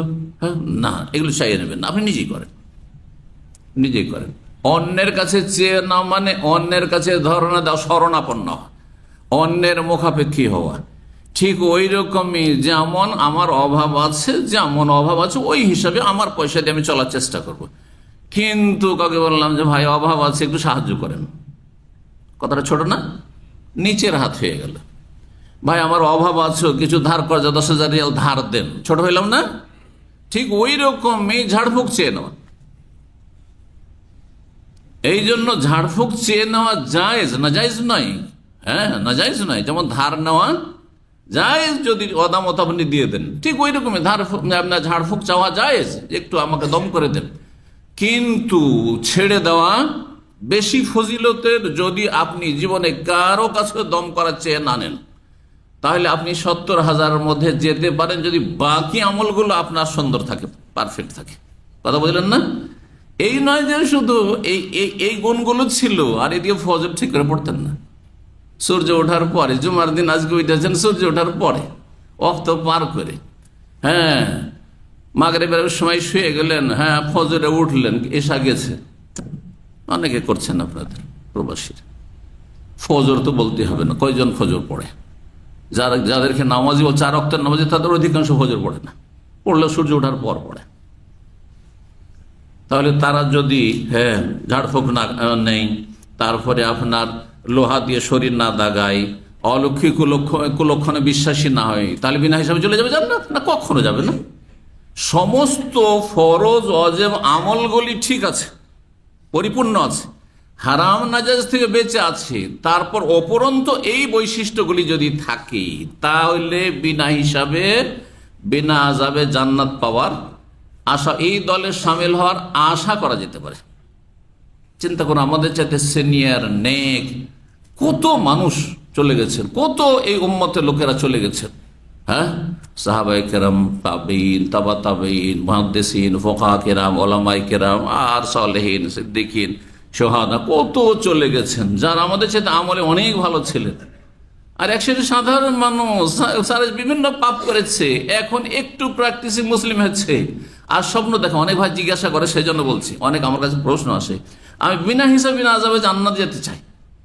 আল্লাহু আকবার, এই হিম্মত আমি করি না, এই হিম্মত আমি করি না। আল্লাহ যেন হিসাব সহজ করেন। কথা বুঝতে পেরেছেন? যেখানে সাহাবায়ে কেরামদের একজনকে বললেন, নবী সাল্লাল্লাহু আলাইহি ওয়াসাল্লাম সার্টিফিকেট দিলেন দোয়া করে, আর দ্বিতীয় জন যখনই চাইল, বিশিষ্ট সাহাবী ছিলেন উনি, ওনার নাম এসছে, বলছি পরে, উনি যখন চাইলেন যে আমাকে ওতে সামিল করার জন্য আল্লাহর কাছে একটু দোয়া করেন, বলছেন না না, তোমার থেকে এগিয়ে গেছে, ও কাছে এগিয়েছে, তুমি পাবে না, তোমার সিরিয়াল নেই এখানে। তাহলে আমার সিরিয়াল কোথায় আসবে? আপনাদের সিরিয়াল কোথায় আসবে? যে কিছু ভালো আমল করে মনে করছেন ব্যাস বিনা হিসাবে বিনা আযাবে জান্নাত, নাকি? হ্যাঁ, আরে আমল করুন, আল্লাহর কাছে সুধারণা রাখুন, আশা রাখুন, ভালো আমল করে নেক সৎ জীবন গড়ে তারপর আল্লাহর কাছে আপনি ভালো আশা রাখুন। জি, নিরাশ হবেন না আল্লাহর রহমতে। ওয়ালা ইয়াতাতাইয়ারুন, আর অলৌকিক লক্ষণ নেই না, কোনো কিছুকে অলৌকিক লক্ষ্য মনে করেন। হ্যাঁ, পেঁচার ডাক, হ্যাঁ, লক্ষ্মী মনে করেন অলক্ষ্মী? হ্যাঁ, কুলক্ষণ মনে করো কোনো কিছুকে। হ্যাঁ, যাচ্ছিলেন গাড়ি নিয়ে, রাস্তায় মর্মান্তিক দুর্ঘটনা, লাশ পড়ে আছে, মনটা খারাপ হয়ে গেল, আজকের দিনটা ভালো হবে না, চল ফিরে চল বাড়ি। আর যদি নাও ফিরেন, কিন্তু ভিতরে দুঃখ দুঃখী লাগা আছে, যে কি যে হয়, কি যে হয়, তাই না? না, আর তেয়ারা তো শিরকুন, অলৌকিক কুলক্ষণ না হচ্ছে শিরক। আমরা ছোটকালে দেখতাম, হ্যাঁ, সকালবেলা একটা ডোম চামারের সাথে দেখা হয়ে গেছে, গ্রামের মাথায় একটা চামারের বাড়ি, ওই চামার সকাল সকাল বাড়িতে বেরিয়েছে, চামারের সাথে দেখা, বলছে আজকে দিনটাই খারাপ হয়ে গেল। হ্যাঁ, প্রথম বাড়ি থেকে বেরিয়ে সামনে একটা কুকুর পড়ে গেছে বা শুকুর পড়ে গেছে, বলছে দিনটাই আমার খারাপ হয়ে গেল। কথা বলছেন, আমি দেখেছি বুড়ি মহিলাদেরকে, মনে পড়ছে, মাগরিব পরে গ্রামের গরিব অভাবী একজন মহিলা, সারা দিন অনাহারে ছেলেমেয়েরা আছে, কিছু চাল ধার চাইতে এসছে, যে কিছুই নিয়ে আসতে পারেনি হাট বাজার থেকে। হ্যাঁ, পয়সাটা এসে কিছুই ছিল না, অনাহার, সারাদিন অনাহারে, রাতটা অনাহারে কেটে যাবে, ছেলেমেয়েরা ছটপট করছে। হ্যাঁ, 1 কাঠা, তখনকার যে কাঠাতে মেপে দিত, 1 কাঠা চাল ধার দাও, বলছে না, রাত্রে দেওয়া যাবে না, রাত্রে দেওয়া যাবে না, দিলে সব ধন সম্পদ বাড়িতে বেরিয়ে চলে যাবে। নিজে শুনেছিল এসব শিরক আমাদের দেশে রন্ধ্রে রন্ধ্রে ঢুকে আছে। এক বুড়ি মহিলা ছিল, বৃহস্পতিবার ভিক্ষা দিত না, এই দিন ভিক্ষা দেওয়া যাবে না, বুঝছেন না? রাত্রিবেলা কেউ একটা চাকু চাইতে এসছে, বা ওই কি বলে, হাঁসুয়ানা কি বলে, হ্যাঁ কি বলেন, হ্যাঁ হ্যাঁ স্যার, তো বিভিন্ন অঞ্চল বিভিন্ন ভাষা বলে। হ্যাঁ জি, চাইতে বলছেন না না না, রাত্রে দেওয়া যাবে না, এগুলো দেওয়া যাবে না, রাত্রে দেওয়া যাবে না। মহিলা বাচ্চা ভূমিষ্ঠ হয়েছে, তারপরে বাড়ির বাইরে বাথরুমে গেলে একটা কিছু লোহা হাতে করে যেত, নিজে চোখে দেখছে, না হলে শয়তানে ক্ষতি করে দিবে। কথা বুঝতে পারছেন না? আত্মীয়ারত শিরকুন, আত্মীয়ারত শিরকুন, অলক্ষী কুলক্ষণ মনে করা কোনো কিছুকে, এটা হচ্ছে শিরক। শিরক বহু এইরকম বদাকিদ আমাদের সমাজে রয়েছে, যাদের মধ্যে এগুলো রয়েছে তারা বিনা হিসাবে বিনা আযাবে জান্নাত যাবেন না, বরং আযাব পেয়ে জান্নাত যেতে পারে। এতে বড় শিরক হয় না, কিন্তু ছোট শিরক হচ্ছে কাবিরা গুনাহ। জি, ওয়ালা রাব্বিহিম ইয়াতাওয়াক্কালুন, আল্লাহর উপর তার আস্থা ভরসা রাখে, আল্লাহর উপর গভীর আস্থা ভরসা রয়েছে। আল্লাহর ভরসা মানে কি? কাজকর্ম করতে হবে না? হ্যাঁ, আল্লাহর ভরসা মানে কি? কে বলবে? হাত তোলেন। আল্লাহর ভরসা মানে কর্মহীনতা? হ্যাঁ, কর্ম করে খেতে হবে, তো কর্ম করতে নিজের কর্মের উপর নির্ভরশীল। হ্যাঁ, আল্লাহর কোথায় আল্লাহর ভরসাটা কোথায় থাকবে তাইলে? কাজ না করে বলে আমি ঘুমিয়ে থাকবো, আল্লাহ রিজিকের মালিক, সৌদি আরবে এসেছি শুয়ে থাকবো, না হয় মক্কা হারামে গিয়ে বসে থাকবো সব সময়, মদিনায় গিয়ে মসজিদে সব সময় বসে থাকবো, আল্লাহ রিজিক ওপর থেকে আসবে? আসবে কোনোদিন? দুনিয়াটা বুঝছেন, তাই না? দুনিয়াটা যথেষ্ট বুঝছেন, কিন্তু এক শ্রেণীর লোকেরা আছে দিন বুঝে না, মনে করে যে আল্লাহ ভরসা, যদি তকদিরে জান্নাত থাকে তো এমনি চলে আসবে, নামাজ পড়িয়েন না বলে, ঠিক না? ওই ক্ষেত্রে তকদিরের দোহাই দিয়ে আপনি কর্মহীনতার মাধ্যমে জান্নাত যেতে চাইছেন, কাজ করব না, আমল করব না, জান্নাতে চলে যাব তকদিরে থাকলে। তো এই ফর্মুলা আপনি ফলো করেন রুজি রোজগারের ক্ষেত্রে, যে আয় উপার্জন করব না, লেখাপড়াও করব না, ছেলে মেয়েকে পড়াবো না, ভাগ্যে যদি থাকে ডাক্তার ছেলে পাওয়া তাহলে পেয়ে যাবো। বুঝছেন না? আছে কোনো আধা পাগল? পাগল কেউ নেই। ইয়ালামুনা যাহিরাম মিনাল হায়াতিদ দুনিয়া, এই জন্য সূরা আনকাবুতে আল্লাহ বলছেন মানুষ দুনিয়া খুব বুঝে, দুনিয়ার বাহ্যিক কেমন করে উন্নতি করতে হবে, যাহিরাম মিনাল হায়াতিদ দুনিয়া, দুনিয়া যথেষ্ট বুঝেন, আমার চেয়ে বেশি বুঝেন কেমন করে টাকা পয়সা রাস্তা খুলতে হবে, ব্যবসা বাণিজ্য করতে হবে, আর কোথায় ধান্দা করতে হবে, কোথায় কি পাওয়া যায় সব খবর রাখেন। ওহুম আনিল আখিরাতি হুম গাফিলুন, কিন্তু যখনই পরকালের বিষয় আসছে তখন গাফিল, নাকে তেল দিয়ে ফজরে ঘুমাচ্ছে। হ্যাঁ, নামাজ হয়ে গেল গল্প করছে, নামাজ হয়ে গেল খেল তামাশা দেখছে, দিনের পর দিন, সপ্তাহের পর সপ্তাহ, মাসের পর মাস চলেছে, আল্লাহ পরকাল কিচ্ছু নেই, দিনের কোনো জ্ঞান নেই, কিচ্ছু নেই। দুনিয়ার যথেষ্ট নলেজ আছে, কিন্তু নামাজের দুআ সূরা আর এর অর্থ কিছুই জানে না। এই অবস্থা, এভাবে চলবে? কর্মহীনতার নাম আল্লাহ ভরসা না। আল্লাহ ভরসা এখানে শুনে রাখবেন, আল্লাহর ভরসা কোথায়? অন্তরে ভরসা। মানে দেখেন অনেকে কিন্তু আছেন দীর্ঘদিন এখানে, আর অনেক পয়সা ইনকাম করেন, দেশে অনেক বড় বড় বিল্ডিং তৈরি করে রেখেছেন, আর মাসে হয়তো লাখ 2 লাখ টাকা অনেকের কি আসছে, ভাড়া আসছে বা আসবে, সব রেডি হয়ে আছে। হঠাৎ করে এক্সিট লাগতে যাচ্ছে, তখন এসে বলছেন যে সে কি এক্সিট লেগে যাচ্ছে, কোনো কিন্তু চিন্তা নেই। কি জন্য চিন্তা নেই? আল্লাহ ভরসা না। বলছে যে আমার ওই দিকে অনেক কিছু করে ফেলেছি, মাসে 2 লাখ টাকা আমার ভাড়া আসে, সুতরাং এই চাকরি থাকার না থাকা অসুবিধা হবে না আমার। আল্লাহ ভরসা না আপনার বিল্ডিং এর ভরসা? ওই যে বাসা ভাড়ার ভরসা। অধিকাংশ মুসলিমদের অবস্থা এরকম, অধিকাংশ লোকের অবস্থা এরকম। এইখানে আল্লাহ ভরসা নেই।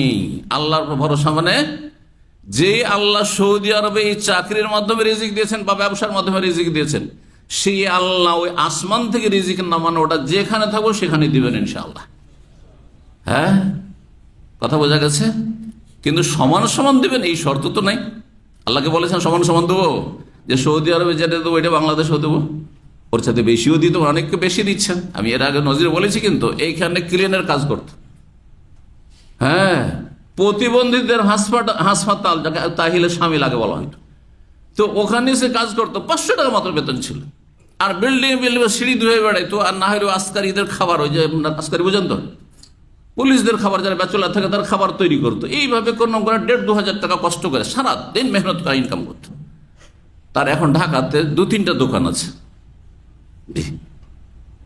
সে হঠাৎ করে মেসেজ দিছে, কোত্থেকে কাপড় নিয়ে আসি, বলছে বাংলাদেশের কাপড় তো আছেই, পাকিস্তান থেকে আনাই আমি, ভারত থেকে আনাই। আর বিশাল দোকান, তার আন্ডারে কয়েকটা কর্মচারী কাজ করছে, সে মালিকে বসে আছে। কথা বোঝা গেছে? এটা বাস্তব। এই জন্য বলছি যাতে আল্লাহর ভরসায় তৈরি না হয়। যেটা হয় এখান থেকে দেশে সুখী থাকবো, হ্যাঁ ওখানেই সুখী থাকতে পারেন আপনি যদি আল্লাহ নসিবে রাখেন, কিন্তু আল্লাহর উপর আস্থা ভরসা থাকতে হবে যে আল্লাহ তুমি অসহায় ছেড়ে দেবে না, কারণ তোমার দায়িত্ব হচ্ছে রিজিক দেওয়া। ওমা মিন দাব্বাতিন ফিল আরদি ইল্লা আলাল্লাহি রিজকুহা, আল্লাহ দায়িত্ব নিয়েছেন। অফিস সময় রিজকুকুম, রিজিক কোথায় আছে? কফিলের হাতে, আপনার মোদির ম্যানেজার হাতে, হ্যাঁ ওই বাঙালির হাতে না, ওই দালালের হাতে? ওই সময় আকাশের রিজিক আছে, আকাশের রিজিক আছে। দুনিয়াতে রিজিক থাকলে আমাদেরকে কাফেররা খেতেই দিত না, কথা বলছেন না, বাঁচতেই দিত না। হ্যাঁ, জালেমরা আশেপাশে থাকতেই দিত না, আমাদের খেতেই দিত না। আকাশ আল্লাহ রেখেছে। তো আল্লাহর ভরসা মানে কাজ করে ফলাফলে বাহাদুরি না দেখানো, বরং আল্লাহর অন্তরে আস্থা ভরসা যে আল্লাহ যতটা আমাকে শক্তি সামর্থ্য দিয়েছে সেটা আমি করছি, আমি মেহনতি, আমি কর্মঠ, আমি নিজের কাজটি করছি, ডিউটি করছি, বাকি হ্যাঁ সবকিছুর মালিক তুমি আল্লাহ, সবকিছুর মালিক তুমি আল্লাহ। তো যখন এই কথা বললেন, ফাকামা এলাইহি ওকাশা তো ইবনে মেহসান, মেহসানের ছেলে ওকাশা সাহাবী তখন দাঁড়িয়ে গেলেন মজলিসে আর বললেন, ও আল্লাহ, হে আল্লাহ রসুল, আপনি আল্লাহর কাছে দোয়া করুন, আইয়াজা আলানি মিনহুম, এই এদের অন্তর্ভুক্ত যেন, এই 70,000-এ যেন আমাকে শামিল করেন, এদের অন্তর্ভুক্ত আল্লাহ করেন, এই 70,000-এর একজন যেন আমি হতে পারি, আল্লাহর কাছে দোয়া করে দেন। কালা নবী সাল্লাল্লাহু আলাইহি ওয়াসাল্লাম বলে, আল্লাহুম্মা জাআলহু মিনহুম, আল্লাহ এই ওকাশাকে এই 70,000-এর মধ্যে শামিল করে নাও। দোয়া করলেন একবার, সাথে সাথে কবুল হয়ে গেল। সুম্মা কামা ইলাইহি রাজুলুন আখার, তারপরে অপরজন দাঁড়ালো, দেখলো যে এই তো লাইন লেগে গেছে, হ্যাঁ তো আমিও একটা সিরিয়াল লাগাই। দ্বিতীয় জন দাঁড়ালো, এর নাম অন্য রিওয়ায়াতে রয়েছে প্রখ্যাত সাহাবী, ওকাশার নাম তো অনেকেই জানেন না, কিন্তু সাদ ইবনে ওবাদা আনসারী খাজরাজি রাদিয়াল্লাহু তাআলা, হ্যাঁ খাজরাজ বংশের, আনসারী বংশের তিনি প্রধান ছিলেন, সর্দার নেতা ছিলেন। সাদ ইবনে ওবাদা তাহলে শুধু দুনিয়ার প্রভাব প্রতিপত্তি আর ধন সম্পদ আর নেতৃত্ব দিয়ে আখেরাত পাওয়া যায় না, কথা বোঝা গেছে না? জরুরি নয় যে সে আখেরাতে আপনি সিনিয়র হয়ে যাবেন, দুনিয়াতে সিনিয়র আছেন সেই জন্য, দুনিয়াতে হিরো আখেরাত জিরো না হয়ে যান, এই চিন্তা সবসময় থাকতে হবে। এই লোক দাঁড়ালো আর বললো, ও আল্লাহ, হে আল্লাহ রসুল, আল্লাহর কাছে দোয়া করে দেন, ইয়া জানি মিনহুম, আল্লাহ যেন আমাকে এই দলে সামিল করে দেন। কালা নবী সাবাকা বিহা ওকাশা, তোমার থেকে ওকাশা এগিয়ে চলে গেছে, আর তোমার সুযোগ হচ্ছে না। কেন এই কাজ করলেন? নবী সাল্লাল্লাহু আলাইহি ওয়াসাল্লাম দোয়াটা তো করে দিতে পারতেন, আরে কবুল হইতো না হয়তো দোয়াটা করে দিতে পারতেন। হ্যাঁ, বিভিন্ন উত্তর বলা হয়েছে। এক নম্বর কথা যেটা অধিকাংশরা বলেছেন সেটা হচ্ছে, যদি নবী সাল্লাল্লাহু আলাইহি ওয়াসাল্লাম এইভাবে দোয়া করতে থাকতেন, এরও জন্য দোয়া করে দিতেন, তখন বাকি যত লোক ছিল লাইন লাগাইত, এরা দৌড় দিয়ে সবাই নিজের নিজের বাড়ি যেত, আর যত আত্মীয় স্বজন আর ছেলে মেয়ে সব আছে সবকে নিয়ে লাইন লাগিয়ে দিত। হ্যাঁ, সব বিনা হিসাবে সব যাও, বিনা হিসাবে জান্নাত যাওয়ার জন্য লাইন লাগাও। হ্যাঁ, কেমন অবস্থাটা হইতো তাহলে? হইতো না? হইতো না? জি। আমরা যখন কোনো কিছু বিতরণ করি, দেখেছেন এরকম দৃশ্য অনেক সময় দেখেছেন, ইফতার কেমন, যদি আপনাদের হাতে হাতে তুলে দেওয়া হয়, আপনার আপন আপন জায়গায় বসে আছেন অথবা লাইন লাগিয়ে দিয়েছেন আর দেওয়া হয়, তাহলে তো ঠিক আছে। কিন্তু এখানে কার্টন, কয়েক কার্টন রেখে দিচ্ছি, ভাই যার দরকার হয় নিয়ে যান, তখন হ্যাঁ লুটপাট শুরু হয়ে গেছে, মনে হচ্ছে লুটপাট শুরু হয়ে গেছে, হয় না? হয় না? জি হ্যাঁ। নবী সাল্লাল্লাহু আলাইহি ওয়াসাল্লাম এই রাস্তা বন্ধ করতে চাইলেন, যে এই রাস্তা যেন না খুলে যায়, যে লাইনের উপরে লাইন লেগে যাবে। অন্যরা বলেছেন যে হতে পারে সেই সময় নবী সাল্লাল্লাহু আলাইহি ওয়াসাল্লাম ওহী করা হয়েছে যে একজনের জন্য তুমি দোয়া করতে পারো, যার কথা ওহী করা হয়েছে একজন হয়ে গেছে, আর নেই, সুযোগ নেই, এটাও হইতে পারে।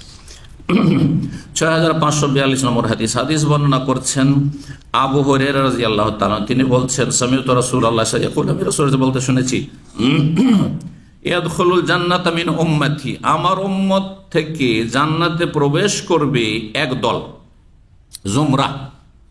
সূরা জুমার, জুমরাতুনের জামা বহু বচন হচ্ছে জুমার। হ্যাঁ, সূরা জুমার আছে না, ওয়াসিকাল্লাযীনা কাফারু ইলা জাহান্নামা জুমারা ওয়াসিকাল্লাযীনা ইত্তাকাউ রাব্বাহুম ইলাল জান্নাতি জুমারা, মানে দলে দলে। তাহলে জুমরাতুন মানে দল। জি, তো আমার উম্মত থেকে একটি দল জান্নাতে প্রবেশ করবে, হুম সাবুনা আলফান, তাদের সংখ্যা হবে 70,000। তারা কেমন হবে, তাদের কিছু বৈশিষ্ট্য বর্ণনা করছেন। তদিও ওজুহুম ইযা আতাল কামারে লাইলাতুল বদরে, তাদের চেহারাগুলি উজ্জ্বল হবে। তাদের চেহারাগুলি কি হবে? আলোকিত, উজ্জ্বল হবে। ইযা আতাল কামারে, যেমন পূর্ণিমা, লাইলাতুল বদর, লাইলাতুল বদর মানে পূর্ণিমার রাত। পূর্ণিমার রাতের চাঁদ যেমন সবচেয়ে বেশি উজ্জ্বল থাকে, ঠিক তেমনি এই 70,000 মানুষ আমার উম্মতের, যারা বিনা হিসাবে না যাবে জান্নাত যাবে, তাদের চেহারাগুলি হাসর মাঠে সবচেয়ে বেশি উজ্জ্বল থাকবে। কাল আবু হুরায়রা বলেন, ফাকামা, তখন দাঁড়ালেন ওকাশ বিন মাহজান আসাদি, আসাদ বংশের, ইয়ারফাউনা মিরাতান আলাইহি, তার শরীরে একটি চাদর ছিল, মোটা চাদর ছিল। চাদরটি উঠি, চাদর তলায় হাত ছিল। চাদর যখন লম্বা চাদর থাকে আর ভিতরে হাত থাকে, তখন উঠাইতে হলে চাদরটা কিছুটা উঠাইতে হয় না, হয় না? তো এইভাবে চাদরটা উঠে হাত তুললেন, বলে ইয়া রাসূলুল্লাহ উদুল্লাহ ইয়াজামিন, আল্লাহর কাছে দোয়া করে দেন, আল্লাহ যেন এই দলে আমাকে শামিল করে দেন। ফাকাল, নবী বললেন, আল্লাহুম্মা জাআলহু মিন, আল্লাহকে এই দলে শামিল করে না, বিনা হিসাবে না আযাব, যেন জান্নাত যেতে পারে। সুম্মা কামা রাজুলুম মিনাল আনসার, তারপরে আনসারীদের জনক ব্যক্তি দাঁড়ান, ওই যে আনসারীদের সাদ বিন উবাদা। ফাকাল, ইয়া রাসূল, বললেন, উদুল্লাহ ইয়াজামিন, আল্লাহর কাছে দোয়া করে দেন, আল্লাহ যেন আমাকে এই দলের অন্তর্ভুক্ত করেন। ফাকাল সাবাকাকা ওকাশা, তোমার থেকে ওকাশা এগিয়ে গেছে, আর সুযোগ হবে না, মানে আর আমাকে ওহী করা হয়নি, সুতরাং আমি আর পারছি না। অথবা এইরকম করলে গোলযোগ সৃষ্টি হবে, কোনো প্রয়োজন নেই। তবে রাস্তা খোলা থাকতে পারে, এমন না যে রাস্তা খোলা নেই, শেষ চোখে নেই, রাস্তা খোলা থাকতে পারে। আপনি আপন আপন জায়গা থেকে চেষ্টা করুন, আল্লাহ আমাদের তৌফিক দান করেন। 6543 নম্বর হাদিস বর্ণনা করেন সাহল ইবনে সাদ রাদিয়াল্লাহু তাআলা। তিনি বলেন, নবী সাল্লাল্লাহু আলাইহি ওয়াসাল্লাম বলেছেন, লা ইয়াদখুলান্নাল জান্নাতা মিন উম্মতি 70,000, আমার উম্মত থেকে জান্নাতে প্রবেশ করবে 70,000। 70,000, কোন রিওয়ায়াতে রয়েছে আও 700,000, 700,000, মানে কয় লক্ষ? 700,000। কত লক্ষ? 7 লক্ষ। তাহলে 70,000 অথবা 7 লক্ষ আল্লাহর কাছে নেক আশা রাখে। 7 লক্ষ হইলে আরো চান্স বেড়ে যাচ্ছে, তাহলে ইনশাআল্লাহ, তাই না? জি। শাক্কাফি আহাদেহামা, এই দুটো বর্ণনা কোনটি বেশি ঠিক, এই ব্যাপারে সন্দেহ হয়েছে কোন একজন বর্ণনাকারী। জি, এরা যখন জান্নাতে প্রবেশ করবে, আচ্ছা আপনাদের কেমন লাগে জান্নাতে যখন প্রবেশ করে এত মানুষ, এত জান্নাতি প্রবেশ করবে, তখন কত জান্নাতের গেটে ভিড় থাকবে, তাই না? বিশাল লাইন লাগবে, তাই না? লাগবে না? লাইন টেন হবে না বিনা লাইনে? বলছে বিনা লাইনে জান্নাতে চলে যাবে, ঠিক না? শোনেন হাদিস বলছে, মোতামাসে কি না, তারা একে অপরকে ধরে থাকবে। আখেজুন বাযহুম বিবাযিন, একজন আরেকজনের হাত ধরে পাশাপাশি, এই নয় যে সিরিয়াল, একজন আগে একজন পিছে, তাহলে তো আমি পিছিয়ে গেলাম রাতে, বা আপনি পিছিয়ে গেলেন আমার থেকে, এমনটা নয়। একজন অপরজনের হাত ধরে থাকবে পাশাপাশি, যেমন দুইজন হাত ধরে। আর বাঙালি ট্রেডিশন হচ্ছে ঘাড়ে হাত দিয়ে। আরে ঘাড়ে হাত দিয়ে আমাদের দেশে চলাফেরা করার যে বাঙালি অভ্যাস আছে, এটা সৌদি আরবে এসেও ছাড়ে না কিছু পাগলরা। এখানে খুব খারাপ দেখায় এটা। যেখানে থাকবেন একটু আবভাব বুঝবেন যে কোনটা ওরা করে আর করে না কোনটা। কথা বুঝতে পারছেন না? জি। বিভিন্ন জাতির সাথে এখানে মিশছেন, অনেক জাতি এমন মাইন্ড করবে আপনার একটি আচরণে, যেটা বাঙালি হলে করতো না। যেমন ঘাড়ে হাত দেওয়া, খুবই খারাপ মনে করবে, বুঝতে পারছেন? আচ্ছা, আরেকটি ফিলিপাইনের আছে না, আমাদের দেশে কোনো মানুষের যদি পিঠে হাত দেন, পেছন দিকে আপনি হাত দেন, পিঠে নিতম্বের ওপরে হাত দেন, খুব খারাপ মনে করবেন না, তাই না? ভাই চলেন চলেন চলেন, করছে না করছে না, কিন্তু এদের পেছনে খবরদার হাত দেবেন না, খুব খারাপ মনে করবে এরা। খালি গায়ে চলাফেরা করা, গেটের বাইরে অনেকে যারা ব্যাচেলর থাকছেন, কাজকর্ম করছেন, মেহনতের ঘেমে যাচ্ছেন পাকশাক করতে, খালি গায়ে পাকশাক করছেন। এমামা কোম্পানিতে অনেক আগের হতো, এখন তো দেখে দেখে অভ্যাস হয়ে গেছে। তো কমন তাদের কিচেন, রান্না করেছে কিন্তু সবগুলি মাশাআল্লাহ কামাওয়ালা থম্ম, মায়ের পেট থেকে যেমন বের হয় ওই রকমই কাছাকাছি, মানে লুঙ্গিটা শুধু আছে। ভাই এটা সৌদি আরব, ওখানে কোনো আরবরা যদি যায় তো দেখে তাদেরকে খুবই খারাপ লাগে, বুঝতে পারছেন না? অন্তত একটা গেঞ্জি রাখেন, আর গেঞ্জি ভিজেই যাক, সমস্যাটা কি, গেঞ্জি রাখেন। জি, অনেকে আপনি বাসায় আছেন, রুমের কোনো দোষ নেই যে আপনি লুঙ্গি পরে আছেন, নিজের রুমের মধ্যে আপনি নির্জন আছেন, খালি গায়ে থাকেন। কিন্তু কথা হচ্ছে যখন আপনি গেটের কাছে বেরোবেন, অথবা কোনো লোক আসার সম্ভাবনা আছে, অথবা খোলা জায়গা, হ্যাঁ আপনার বাসার বাইরে আপনি খালি গায়ে বেরোবেন না, কারণ এটা পরিবেশ নাই। আমি এইটা অনেক আগে মদিনা ইউনিভার্সিটি যখন ছাত্র, তখন কিছু আরব ফ্যামিলিদের ঘরে গেছি, নতুন নতুন তখন সৌদি আরব এসেছি। তো দেখি যে ওদের 6 মাস 1 বছরের বাচ্চা মজলিসে বা 1 বছর হয়েছে, একটু হাঁটতে শিখেছে বা হামাগুড়িতে শিখেছে, আমাদের সামনে চলে আসছে। মদিনায় একজন সৌদির বাসায় গেছে, দেখছি মাশাআল্লাহ সেও প্যান্ট পরে আছে আর সেও একটা জামা গায়ে দিয়ে আছে, ছেলে হোক আর মেয়ে হোক, কোন উলঙ্গ বাচ্চা এই দেশে কেউ দেখতে পাবেন না। 6 মাসের হইলো কি 1 বছরের হইলো, এই নয় যে এদের একটু পয়সা হয়েছে সেজন্য, না, এটা তাদের ট্রেডিশন যে না বিবস্ত্র থাকা চলে। কিন্তু আমাদের দেশে এখন তো অনেক ভালো অবস্থা, কিন্তু আমরা একসময় দেখেছি সাবালক হওয়া পর্যন্ত হ্যাঁ চলছে, হ্যাঁ সবকিছু খোলা। সাবালক যখন হইলো তখন খাতরা হচ্ছে হয়তো, আর তারপরে আছে একটা চলাফেরা করছে গ্রামে, হ্যাঁ গেঞ্জি তো নেই, নিচেও কোনো কাপড় নেই, হ্যাঁ গরিবদের, গরিব হলে কি হবে, একটা অন্তত প্যান্ট তো রাখতে হবে কিছু। এই ছিল অবস্থা না, যথাসাধ্য। এতে কি হয়, আস্তে আস্তে মানুষের লজ্জা চলে যায়। ওয়াল হায়া ও শৌবাতুম মিনাল ঈমান, লজ্জা হচ্ছে ঈমানের একটি গুরুত্বপূর্ণ অংশ। লজ্জা আস্তে আস্তে চলে যায়। যে মেয়েরা সহ শিক্ষায় কোনোদিন লেখাপড়া করেনি, ইউনিভার্সিটিও যদি পড়ে আসে তবু পুরোপুরি লজ্জা আছে। আর যে মেয়েরা সহ শিক্ষা প্রাইমারিতে একসাথে ছেলে লেখাপড়া করছে, সাবালক নিম সাবালক, আর তারপরে হাই স্কুলে গিয়ে, প্রাইমারিতে কিছুটা একটু লজ্জা কমলো, হাই স্কুলে গিয়ে 60-70% কমে গেল, আর কলেজ ইউনিভার্সিটিতে গেলে একবারে 100%। আর কিসের ছেলে আর মেয়ে সমাজ, হ্যাঁ ছেলে, অনেক ছেলেই হয়তো লজ্জাশীল, লজ্জা পাচ্ছে, কিন্তু মেয়ের কোনো লজ্জা নেই চোখে চোখ মিলিয়ে কথা বলতে, ছেলে ফ্রেন্ডের মতো। আপনার ছেলেরা ছেলেদের সাথে যেমন কথা বলে, ওই রকম মেয়ে ছেলের সাথে কথা বলছে। এগুলো না পাখি, হ্যাঁ এগুলি অশ্লীলতা ছড়া না। আল্লাহ বুঝার তৌফিক দান করেন। এসব দূষিত পরিবেশ থেকে বেঁচে থাকা, নিজের ছেলে মেয়েদের বাঁচিয়ে রাখার তৌফিক দান করেন। তো বলছিলাম যে এ জান্নাতে জান্নাতীরা যাবে, তারা একে অপরকে ধরে থাকবে, হ্যাঁ আখিরুন বাযুহুম বিবাযিন, একজন আরেকজনের হাত ধরে পাশাপাশি, হাত্তা ইয়াদখুল আউয়ালুহুম ওয়া আখিরুহুম ফিল জান্নাহ, আগের পরের সবাই একসাথে একযোগে জান্নাতে প্রবেশ করবে। সুবহানাল্লাহ, কেউ কারো পিছনে থাকবে না। এই যে আমার সামান্য একটু পিছনে না শেখ সেলিম, এইটুকুও থাকবে না, পাশাপাশি সবাই। তাহলে কত বড় জান্নাতের ফাটক বা গেট হবে চিন্তা করুন আপনি। হ্যাঁ একসাথে হাত ধরে সবাই, কত 7 লক্ষ একসাথে সবাই জান্নাতে প্রবেশ করছে, কেউ কাউকে সামান্য পিছনে না। যে আমি 1 নম্বরে আর আপনি 2 নম্বরে, বা বাকিগুলো 2 নম্বরে, কিন্তু আমি 1 নম্বরে থাকবো না, না সবাই সমান সমান একসাথে হাত ধরে। বলছেন ওয়াজুহুহুম আলা দাউইল কমর লাইলাতুল বদর, তাদের চেহারার উজ্জ্বলতা হবে যেমন পূর্ণিমার রাতের চাঁদের উজ্জ্বলতা। 6544 নম্বর হাদিস বর্ণনা করেছেন আব্দুল্লাহ বিন উমর রাদিয়াল্লাহু তাআলা, তিনি বলেন ইয়াদখুলু আহলুল জান্নাতি জান্নাহ, জান্নাতীরা জান্নাতে প্রবেশ করে যাবে, ও আহলুন নারিন নারা, জাহান্নামীরা জাহান্নামে প্রবেশ করবে। সব শেষ, ফিনিশ। এখন জান্নাতীরা জান্নাতে চলে গেছে, জাহান্নামীরা জাহান্নামে চলে গেছে। তারপরে সুম্মা ইয়াকুমু মুয়াজ্জিনুন বাইনাহুম, মুয়াজ্জিন মানে এ দুনিয়ার আজান দেনেওয়ালা, দুনিয়ার আজান এটা, কিন্তু আযানা ইয়াযানু মানে ঘোষণা করা।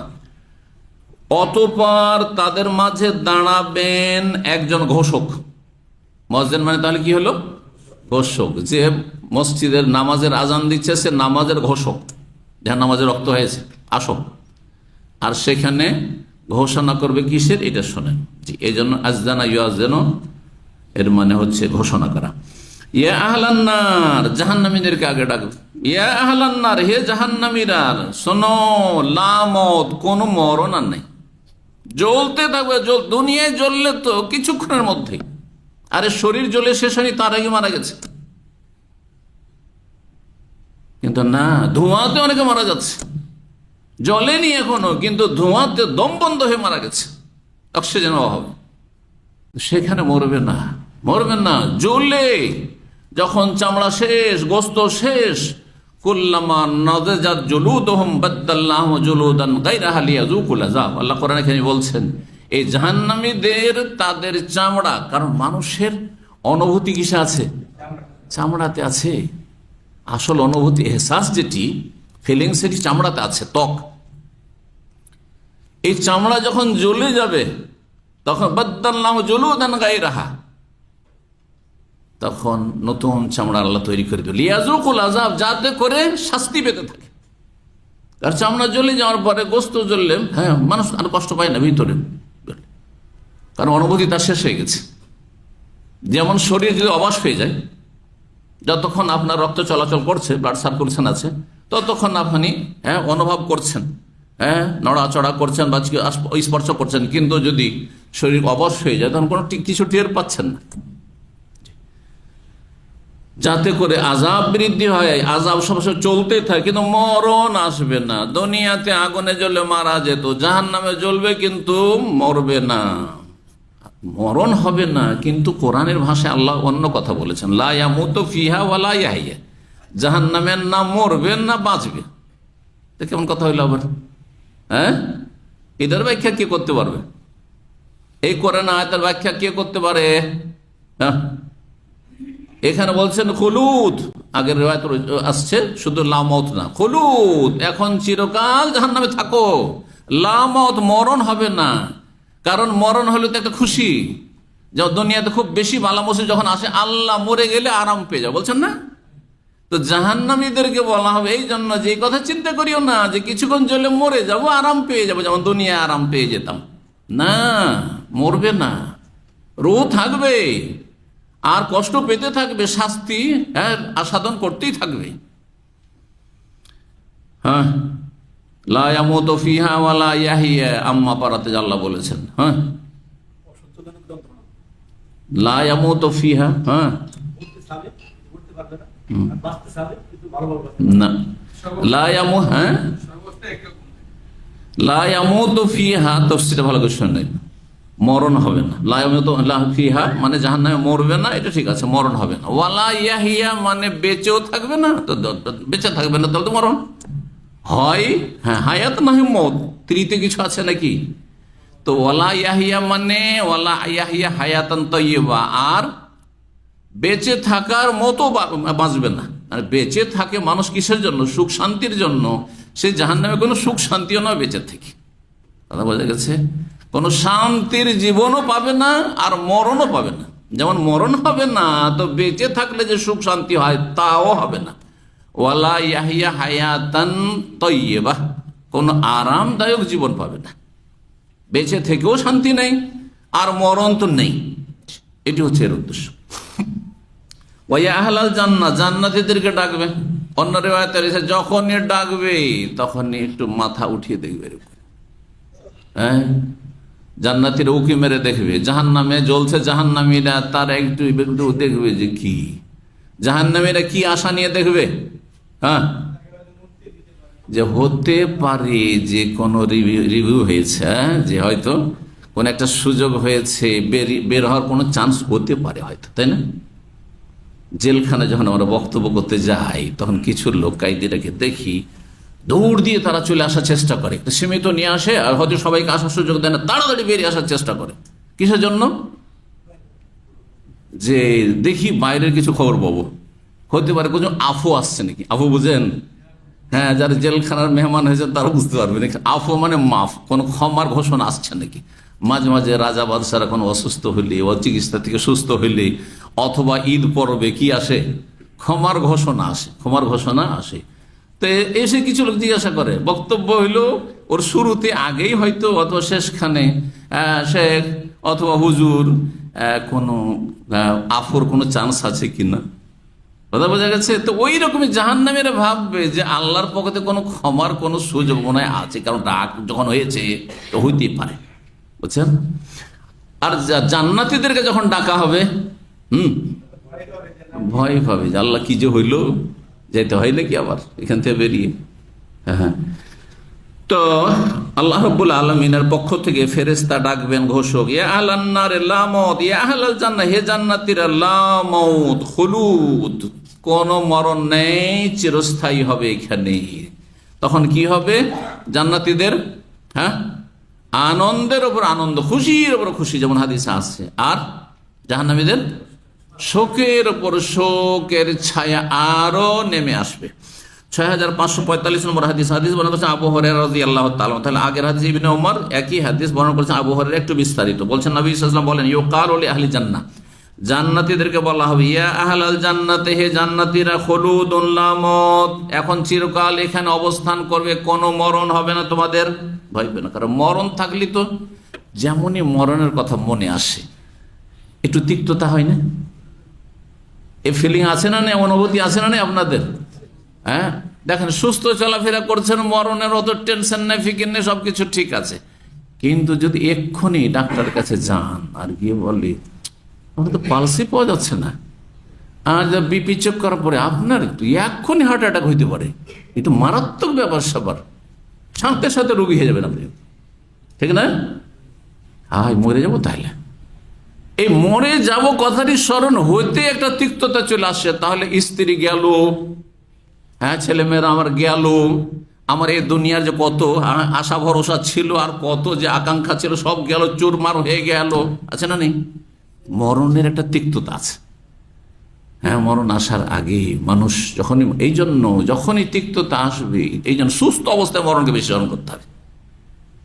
সুস্থ অবস্থায় মরণকে স্মরণ করলে আপনি ভালো মানুষে থাকার চেষ্টা করবেন, খারাপের দিকে যাবেন না, আপনি খারাপের সঙ্গ ধরবেন না আপনি। তো বলবেন আল্লাহ রাব্বুল আলামিন, হ্যাঁ, জান্নাতীদেরকে খুলুদ, চিরকাল থাকবে, লা মাউত, কোনো মরণ নাই। ওয়ালি আহলিন নার, জাহান্নামীদেরকে ডেকে বলবেন, ইয়া আহলান নার, হে জাহান্নামীরা, খুলুদুল লা মাউত, চিরস্থায়ী হবে এখানে, কোনো মরণ নেই, কোনো মরণ নেই। আগে আরো হাদিস আসছে, নতুন একটা অধ্যায়, তারপরে সেই হাদিস আসবে। 51 নম্বর অধ্যায় বলছেন বাবু সিফাতিল জান্নাত ওয়ান নার, এই অধ্যায় হচ্ছে জান্নাত এবং জাহান্নামের বর্ণনা সম্পর্কে। সেফাতুনের মেলা অর্থ হয়। সেফাতুন মানে বৈশিষ্ট্য, সেফাতুন মানে গুণাবলী, গুণ, সেফাতুন মানে আপনার বর্ণনা, বিবরণ ইত্যাদি। ওয়াকাল আবু সাঈদ খুদরি রাদিয়াল্লাহু তাআলা বলেছেন, নবী সাল্লাল্লাহু আলাইহি ওয়াসাল্লাম বলেছেন, হাদিসের আগে বিস্তারিত গিয়েছি, আউয়ালু তাআমিন ইয়াকুলুহু আহলুল জান্নাহ, সর্বপ্রথম খাবার জান্নাতীদেরকে যেটা দেওয়া হবে সেটা কি হবে? যে বলবে হাত তোলেন। হ্যাঁ, মাছের কলিজা। কলিজার এক পাশে যে বাড়তি অংশ থাকে সেটা আরো বেশি সুস্বাদু হয়, ওই অংশটা। তাহলে কত বড় মাছ হবে আর কত বড় কলিজা হবে চিন্তা করুন আপনি। এই জন্য হুত বলা হয়, হুত বিশাল মাছকে বলা হয়, বড় মাছকে হুত বলা হয়। আজকাল হুত বলছে কোন মাছকে? তিমি মাছকে, কিন্তু বড় মাছকে হুত বলা হয়। তো এই আকল আহলু জান্নাত, জান্নাতীরা যে প্রথম খাবার খাবে, জিয়াদাতু কাবেদে হুতিন, হ্যাঁ, বিশাল মাছের কলিজার অতিরিক্ত অংশটুকু। আদান, জান্নাত আদান, কোরআনের মেলা আয়াত রয়েছে জান্নাত আদনিন, যেমন জান্নাতুল ফিরদাউস রয়েছে তেমনই জান্নাত আদন। হ্যাঁ, একটি জান্নাতের নাম হচ্ছে জান্নাত আদন। কেন? আদান মানে হয় স্থায়ী, আদান মানে হয় স্থায়ী। যারা জান্নাতে যাবে, জান্নাতে তারা স্থায়ী হবে, চিরস্থায়ী হবে। আর জান্নাত কোনোদিন ধ্বংস হবে না, জান্নাতও চিরস্থায়ী। সূরা তওবার আয়াত 72 রয়েছে। তারপরে কোন কোন আয়াত জান্নাতুল খুলদ বা জান্নাতুল খুলদিন, খুলদ মানে চিরস্থায়ী। আদান্ত বি আরজিন, আদান্ত বি আরজিন, আরবরা বলে যে আমি কোন জায়গায় কোনো স্থানে অবস্থান করছি, আকামতর অর্থে আদান্ত, অমিনু এখান থেকে খনিকে, খনি যে খনি সম্পদ যেখানে থাকে, তেলের খনি তো, স্বর্ণের খনি তো, আর কিছুর খনি, কয়লার খনি, হ্যাঁ, গ্যাসের খনি, এই খনিকে আরবিতে কি বলা হয়? মাদেন, কারণ সেখানে খনিজ সম্পদ থাকার স্থান। আর কোরআনে কারিমে সূরা কামারে রয়েছে 55 ফি মাকআদে সিদকিন ইনদা মালিকি মুক্তাদির, সর্বশেষ আয়াত। যারা সৎকর্মশীল জান্নাতি, ফি মাকআদে সিদকিন, সত্য স্থান। সত্য স্থান কি? অর্থাৎ সুউচ্চ স্থান। যেই স্থানে জান্নাতীর অবস্থান করবে সেটি হচ্ছে চিরসত্য এবং সুউচ্চ স্থান, সুউচ্চ মর্যাদা।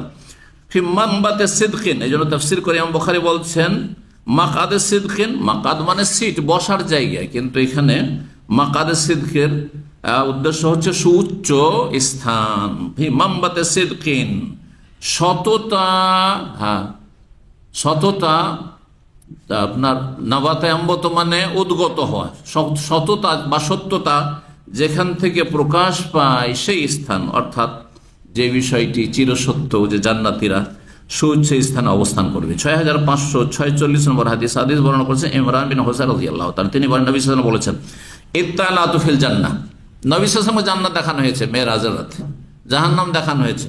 বলছে জান্নাতে আমি তাকিয়ে দেখলাম, ইত্তালা বলা উঁকি মেরে দেখা, ঝুঁকে দেখা, উঁকি মারা বলেন তো, হ্যাঁ জি, উঁকি মেরে দেখলাম। ফারাআইতু আকসারা আহলিহা আল ফুকারা, জান্নাতের অধিকাংশ অধিবাসী পেলাম দরিদ্র গরিবরা। কারণ গরিবদের হিসাব সহজ, পয়সার হিসাব আছে গরিবের, হ্যাঁ, আবার অল্প পয়সা দিয়ে হারাম করে তাহলে তো হিসাব আছে, কিন্তু গরিব মানুষের ফরজ কি? হ্যাঁ, কালেমা তাইয়্যিবা, শাহাদাত, তাওহীদ, লা ইলাহা ইল্লাল্লাহ মুহাম্মাদুর রাসূলুল্লাহ, ইসলামের 5টি রুকনের ভিতরে, তারপরে রমজান মাসের, তার আগে সালাত, 5 ওয়াক্ত সালাত, আর রমজান মাসের সিয়াম, এই 5টির মধ্যে 3টি। গরিবকে আল্লাহ যাকাতের কথা জিজ্ঞাসা করবেন যে তুমি যাকাত দাও নি কেন? ও তো খেয়ে দিয়ে শেষ, মাসের মাস খেয়ে দিয়ে শেষ, খরচ করে শেষ, তাই না? আর হালাল কাজে খরচ করেছে, অপচয় করেননি, হ্যাঁ, কোন রকম টেনে টেনে সংসার চালিয়েছে, হিসাব শেষ, ওইখানে কোনো হিসাব নেই। আচ্ছা, হজের কথা জিজ্ঞাসা করবেন। আপনাদের প্রবাসী অনেক ভাইরা আছেন যাদের যা বেতন পায় তার সংসার চালাতে, আর তার মা বাবা ভাই বোন সংসারে আছে, বড় পরিবার, তাদের খরচ খরচা সামলাতে সব টাকা পয়সা শেষ হয়ে যাচ্ছে, একটা পয়সা বাঁচাতে পারেন না।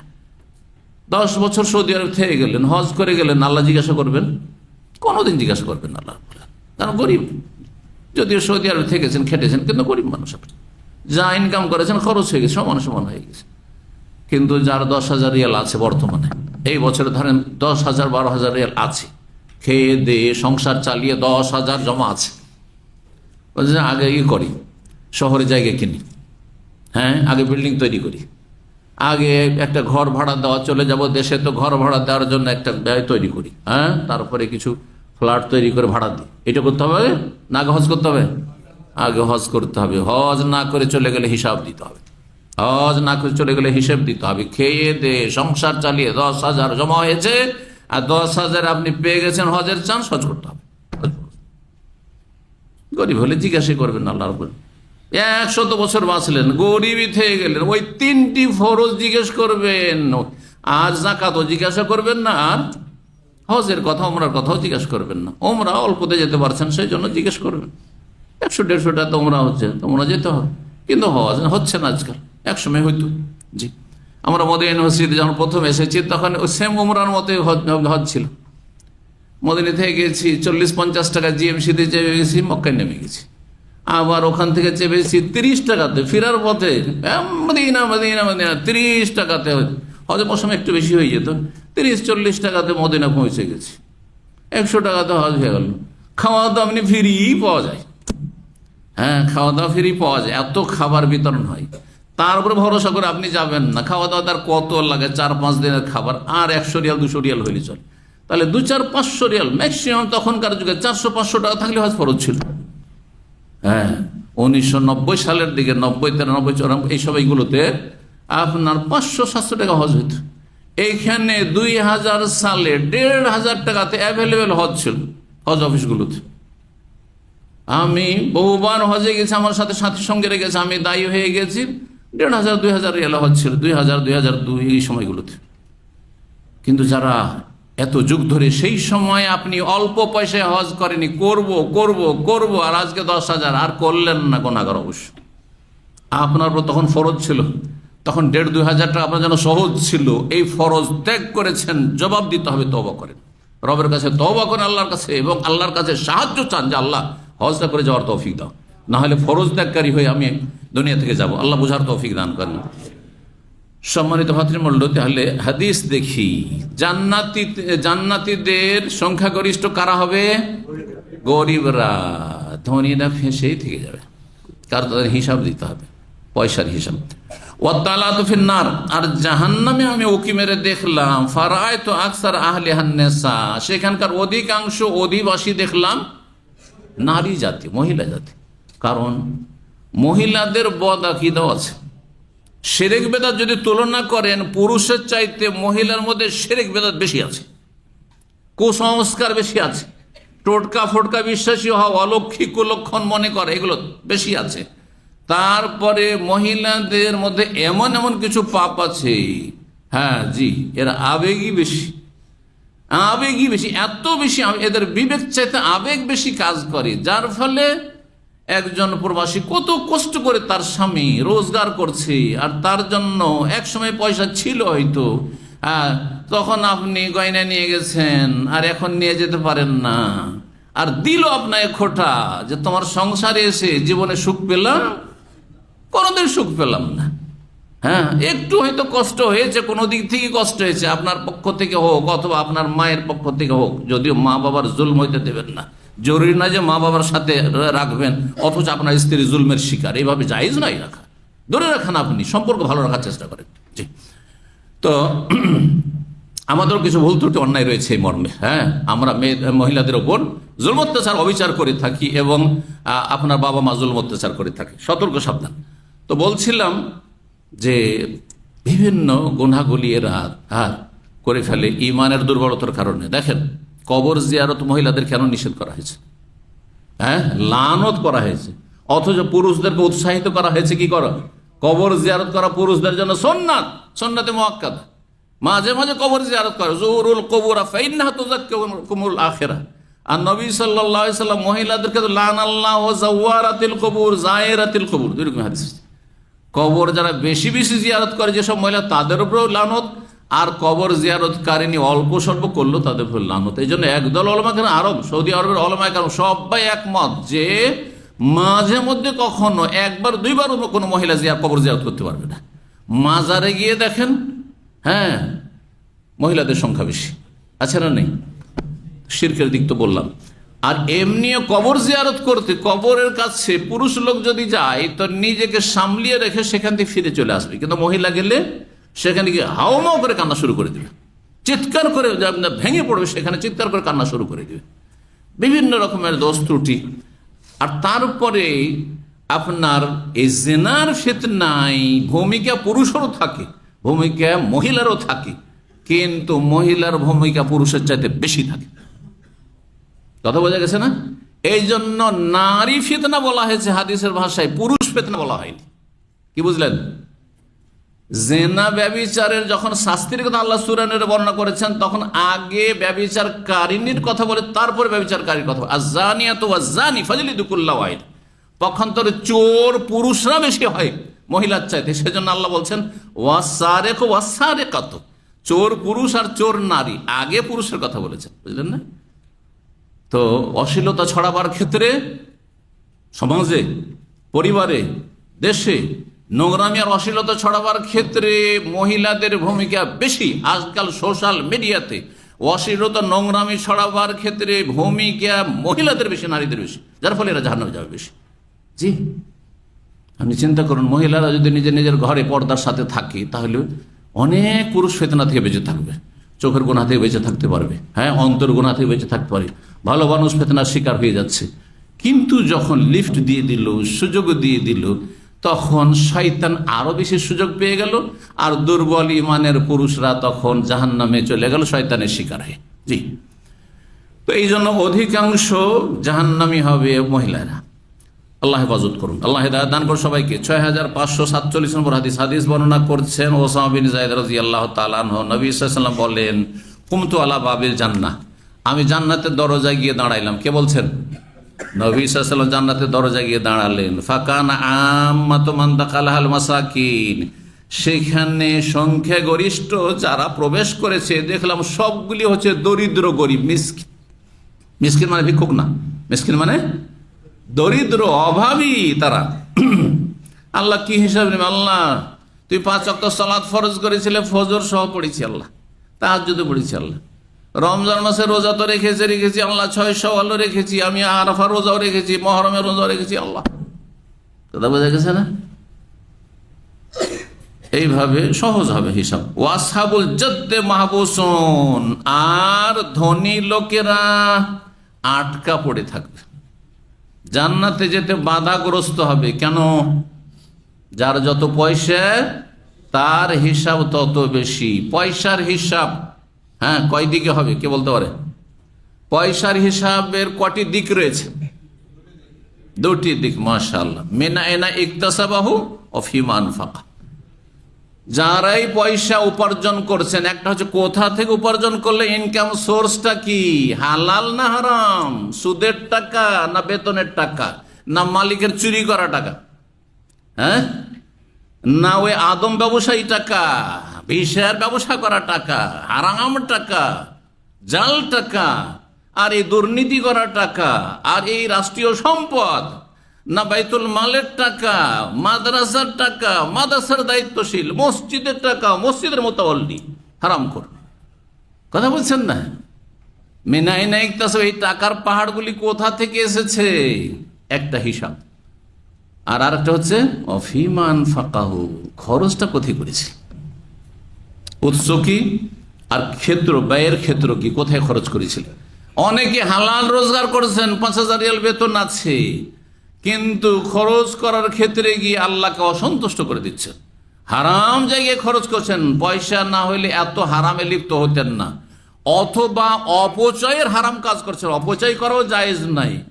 আপনার খরচা মাসে ধর খাওয়া দাওয়ার 300 থেকে 500 টাকায় হবে, সেখানে আপনি প্রতি সপ্তাহে ভালো ভালো হোটেলে যাবেন আর 500 আর 1000 ফুরিয়ে দিলেন।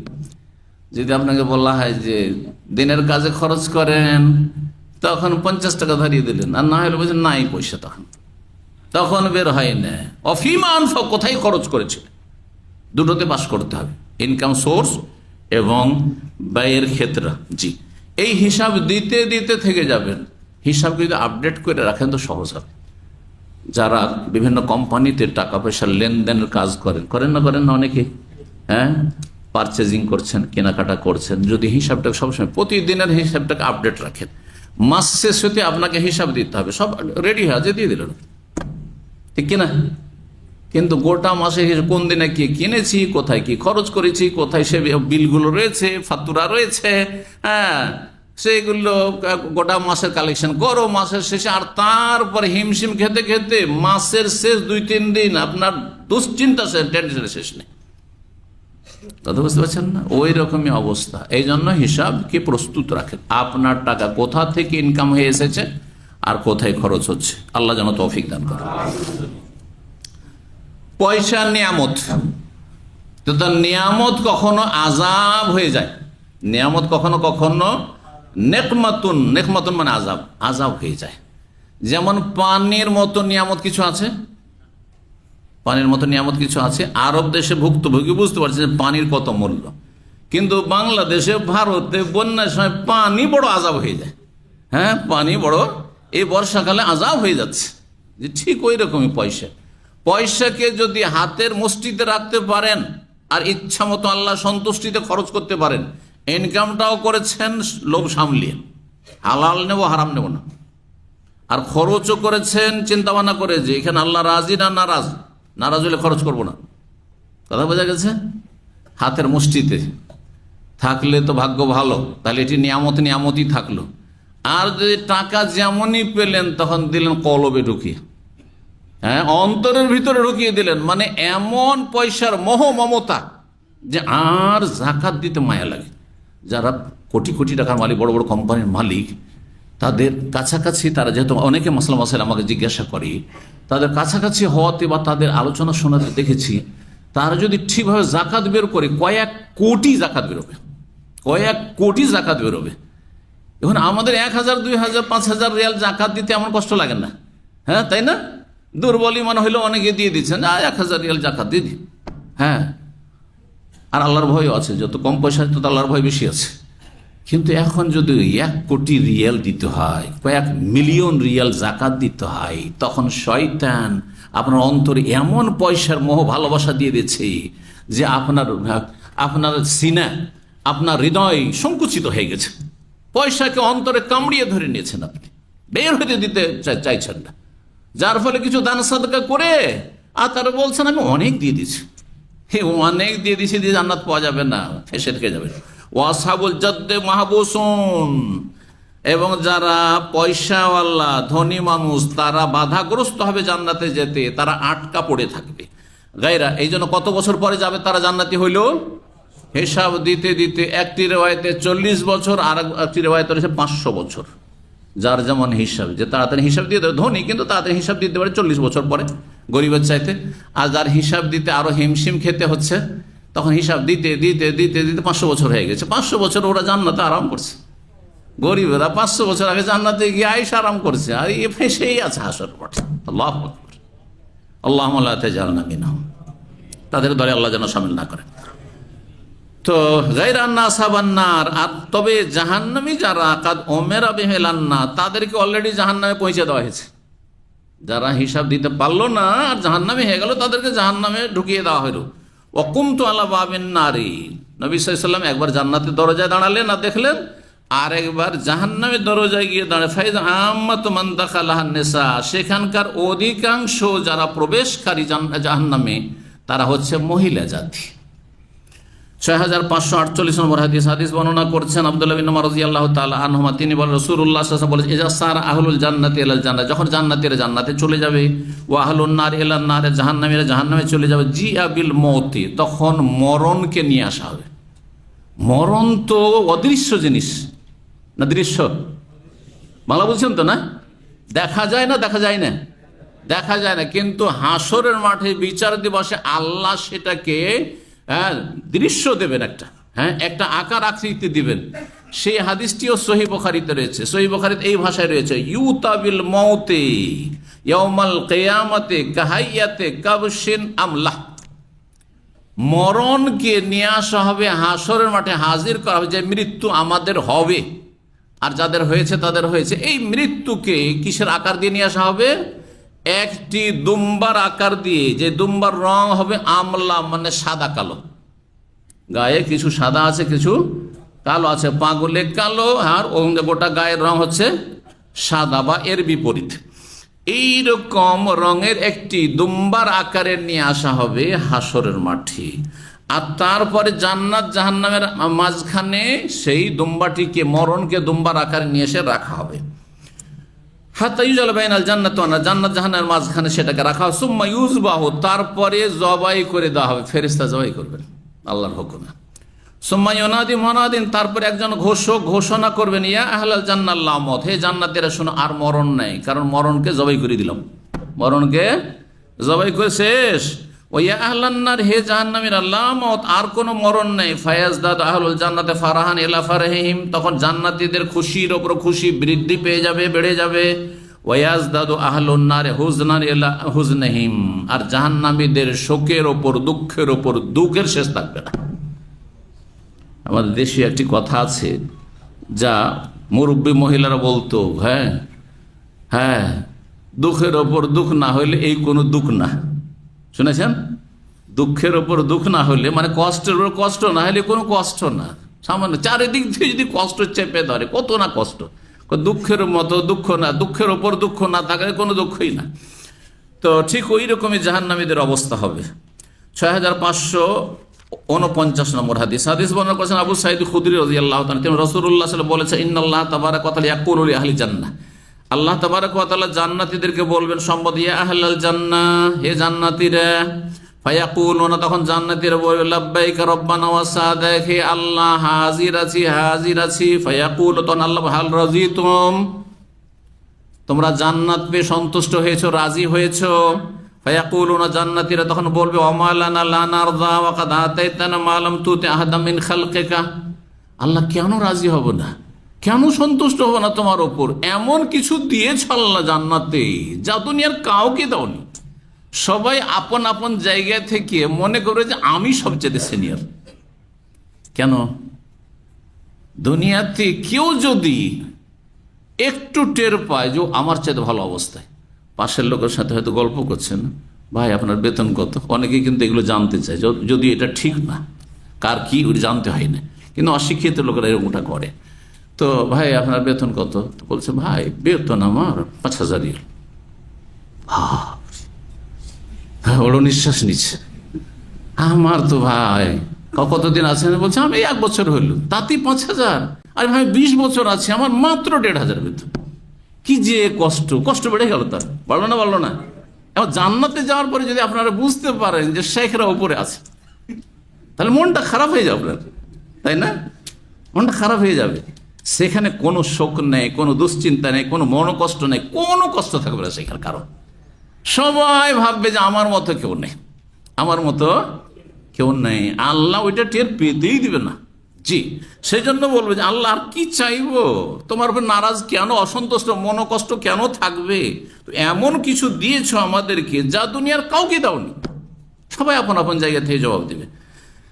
ফায়াকুলু, আল্লাহ বলবে, না না উতিকুম আফজালা মিন, এর চাইতে উৎকৃষ্ট উত্তম কিছু তোমাদেরকে দিতে চাই আমি তোমাদেরকে এই যে জান্নাত দিয়েছি, এর চাইতে উৎকৃষ্ট উত্তম কিছু দিতে চাই। কালু, তখন তারা বলবে জান্নাতে, ইয়া রাব্বি ওয়া আইয়ু শাইইন আফজালু মিন যালিকা, জান্নাতের চাইতে আর বড় কি আছে, এর চাইতে বড় কি ভাবা যায় আল্লাহ? ফায়াকুল, তখন আল্লাহ বলবে, ওহিল্লু আলাইকুম রিজওয়ানি ফালা আসখাতু আলাইকুম বাদাহু আবাদা, আজকে ঘোষণা করে দিলাম যে তোমাদের ওপর চিরতরে আমি আমার সন্তুষ্টিকে অবধারিত ফরজ করে দিলাম। মানে সারা যতদিন এখানে থাকবে, চিরকালই থাকবে, নাই যে ওর একটা সময়সীমা আছে। ওহিল্লু আলাইকুম রিজওয়ানি, তোমাদের জন্য আমার সন্তুষ্টিকে ফরজ করে দিলাম, চিরকাল আমি তোমাদের উপর কি থাকবো, সন্তুষ্ট থাকবো, কখনো তোমাদের উপর অসন্তুষ্ট হব না। আপনাদের কারো কফিল যেদিন প্রথম এসেছেন সেই দিন ভয়ে ভিতরটা কাঁপছে, কফিলের নাম শুনলে কাঁপছে, ওর সাথে কথা বলতেই সাহস হচ্ছে না।